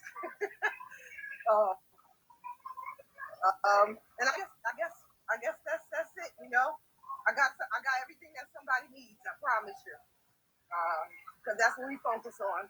Products that we need and use every single day. And yeah, that's it. That's why I guess that's my 60 seconds. But I appreciate y'all. I love y'all. And be one. Thank you, sister. Thank you. Y'all make sure y'all. I'm sorry. I'm sorry. Who was that speaking? It was me, Lashana. I'm sorry. Oh, okay. Go ahead. I'll say one thing. Y'all make sure y'all support that sister in her business. Definitely give her a shout out and check it out. Go ahead, LaShawn. Okay, I'm sorry. Last thing, y'all. So for the Swift Playground, I wanted to make sure I said it is free. it just has to be iOS. But I also put in the Jumbotron. Google also has a curriculum that's free as well, that teaches the kids how to code. So yeah, that's all I wanted to put. I put them both in the Jumbotron, and they're both free. I don't think there are any requirements that you have to have for the Google one, and then for the Apple one, it's just the specific devices. But also, if they don't have like a Mac or a iPad, look for the Apple Store in your area. They host classes every week for the kids specifically. Like they will literally have they then put up these big old screens, and they'll have the area for them to sit down so that they can actually practice and go through it just in case the babies have any questions. No doubt. Thank you, sister. Thank you for contributing to the night's discussion as well. DJ, go ahead and get your final say in there before we get ready to close it out, and then we're gonna kick it to KD. For sure. Yeah, come on over to the Kai Production space, y'all. I'm about to start a space right after we end this one because I see we just gonna have to continue this one over because I got a business and I need support, and you got a business and you need support. We need to figure out how do we barter off of each other to make money off for our people. Y'all got a video also called How to Make Money Off Your Talent. Look in the Jumbotron, it's up in there somewhere. And I'm also doing our reparations DVD, which consists of 5 DVDs with 5 talking points from our Black American folk. Shout out to brother Greg Blackstate down there. We talk about our Black state of America. And, I know a lot of folks will be like, damn, DVD, ain't nobody bought a DVD in a minute. But physical media is still a multi-billion-dollar industry. And remember, your grandma don't know how to use Twitter. So how is she learning about the reparations that's going on nowadays? So, okay. Thank you so much to all of the family that pulled up to support tonight's discussion. It was very productive and very much needed.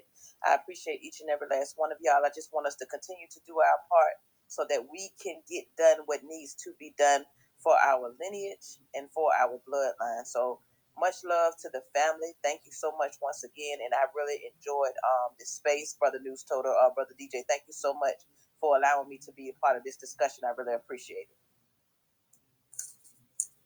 I want to thank everybody who came out to the discussion tonight, everybody who contributed, everybody who just came out and maybe tweeted out the space, those who spoke, those who listened.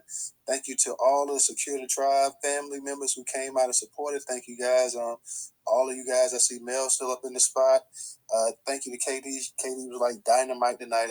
Last week we had Yaya in here, and she was something else too. So thank you to both of you sisters. Both of you sisters definitely bring that heat, and I definitely appreciate it. Shout out to April as well too. I just want to thank everybody who came up in this spot. Like I said, tomorrow we're going to hold a town hall meeting. We're going to be talking about exactly police, basically police brutality, defunding the police, ending qualified immunity. So we want to have a serious discussion tonight. For those of you that can make it, I know you guys may be holding spaces of your own, but if you're not, go ahead and stop by and chime in and join the discussion. It's always appreciated or whatever. Thank you for supporting Newstoter. Thank you all of you guys. Like I say, this is one of our better spaces. Like I keep saying this is one of our better spaces. It seems like every space is getting better and better and better. So definitely appreciate you guys for coming out. Definitely appreciate everybody who contributed to Newstoter on Cash App. That's $Newstoter. We are the largest curator today of Black news in America. We are growing our platform. We're reaching people. And we're going to continue to try to put out great content, put out newsworthy content that you guys can be proud of and whatnot. And once again, just thank you to everybody who came out. This was a great spot. Thank you again to Katie. Like I say, your versatility was something that, you know what I'm saying? I've been in spaces and I heard you co-host and host before, but just actually have you and be right here was just something else. So I definitely appreciate that. Like you definitely held it down, and like I say, hopefully we can get up together again sometime soon, and I can co-host with you. You can co-host with me. That we can get up because, like I said, this was great. Hopefully, Mel, me and you can get up too, and we can do a space together as well too. So, like I said, we all in this together. We all pushing our agenda. Tonight, we are canceling Minority Coalition. We're kicking that can down the road as far as we can kick it. We will boycott non-Black business who piss on us constantly. We are not supporting these people anymore. Peace to Secure the Tribe. Peace to all the FBA. Peace to all the B1. Peace to all the freedmen. Peace to all the indigenous DOS. Peace to everybody who was a Black American descendant of slaves in this country. Y'all have a good night. And like I say, tomorrow, Town Hall, real information going to be put out once again. So you guys join us if you can. And like I say, I appreciate everybody who came in. So thank you guys, and y'all have a good night. And we will see you tomorrow. Peace. Reparations off. And check out DJ Space tonight too, y'all. If y'all got a chance, they can go early in the morning. So check him out as well too.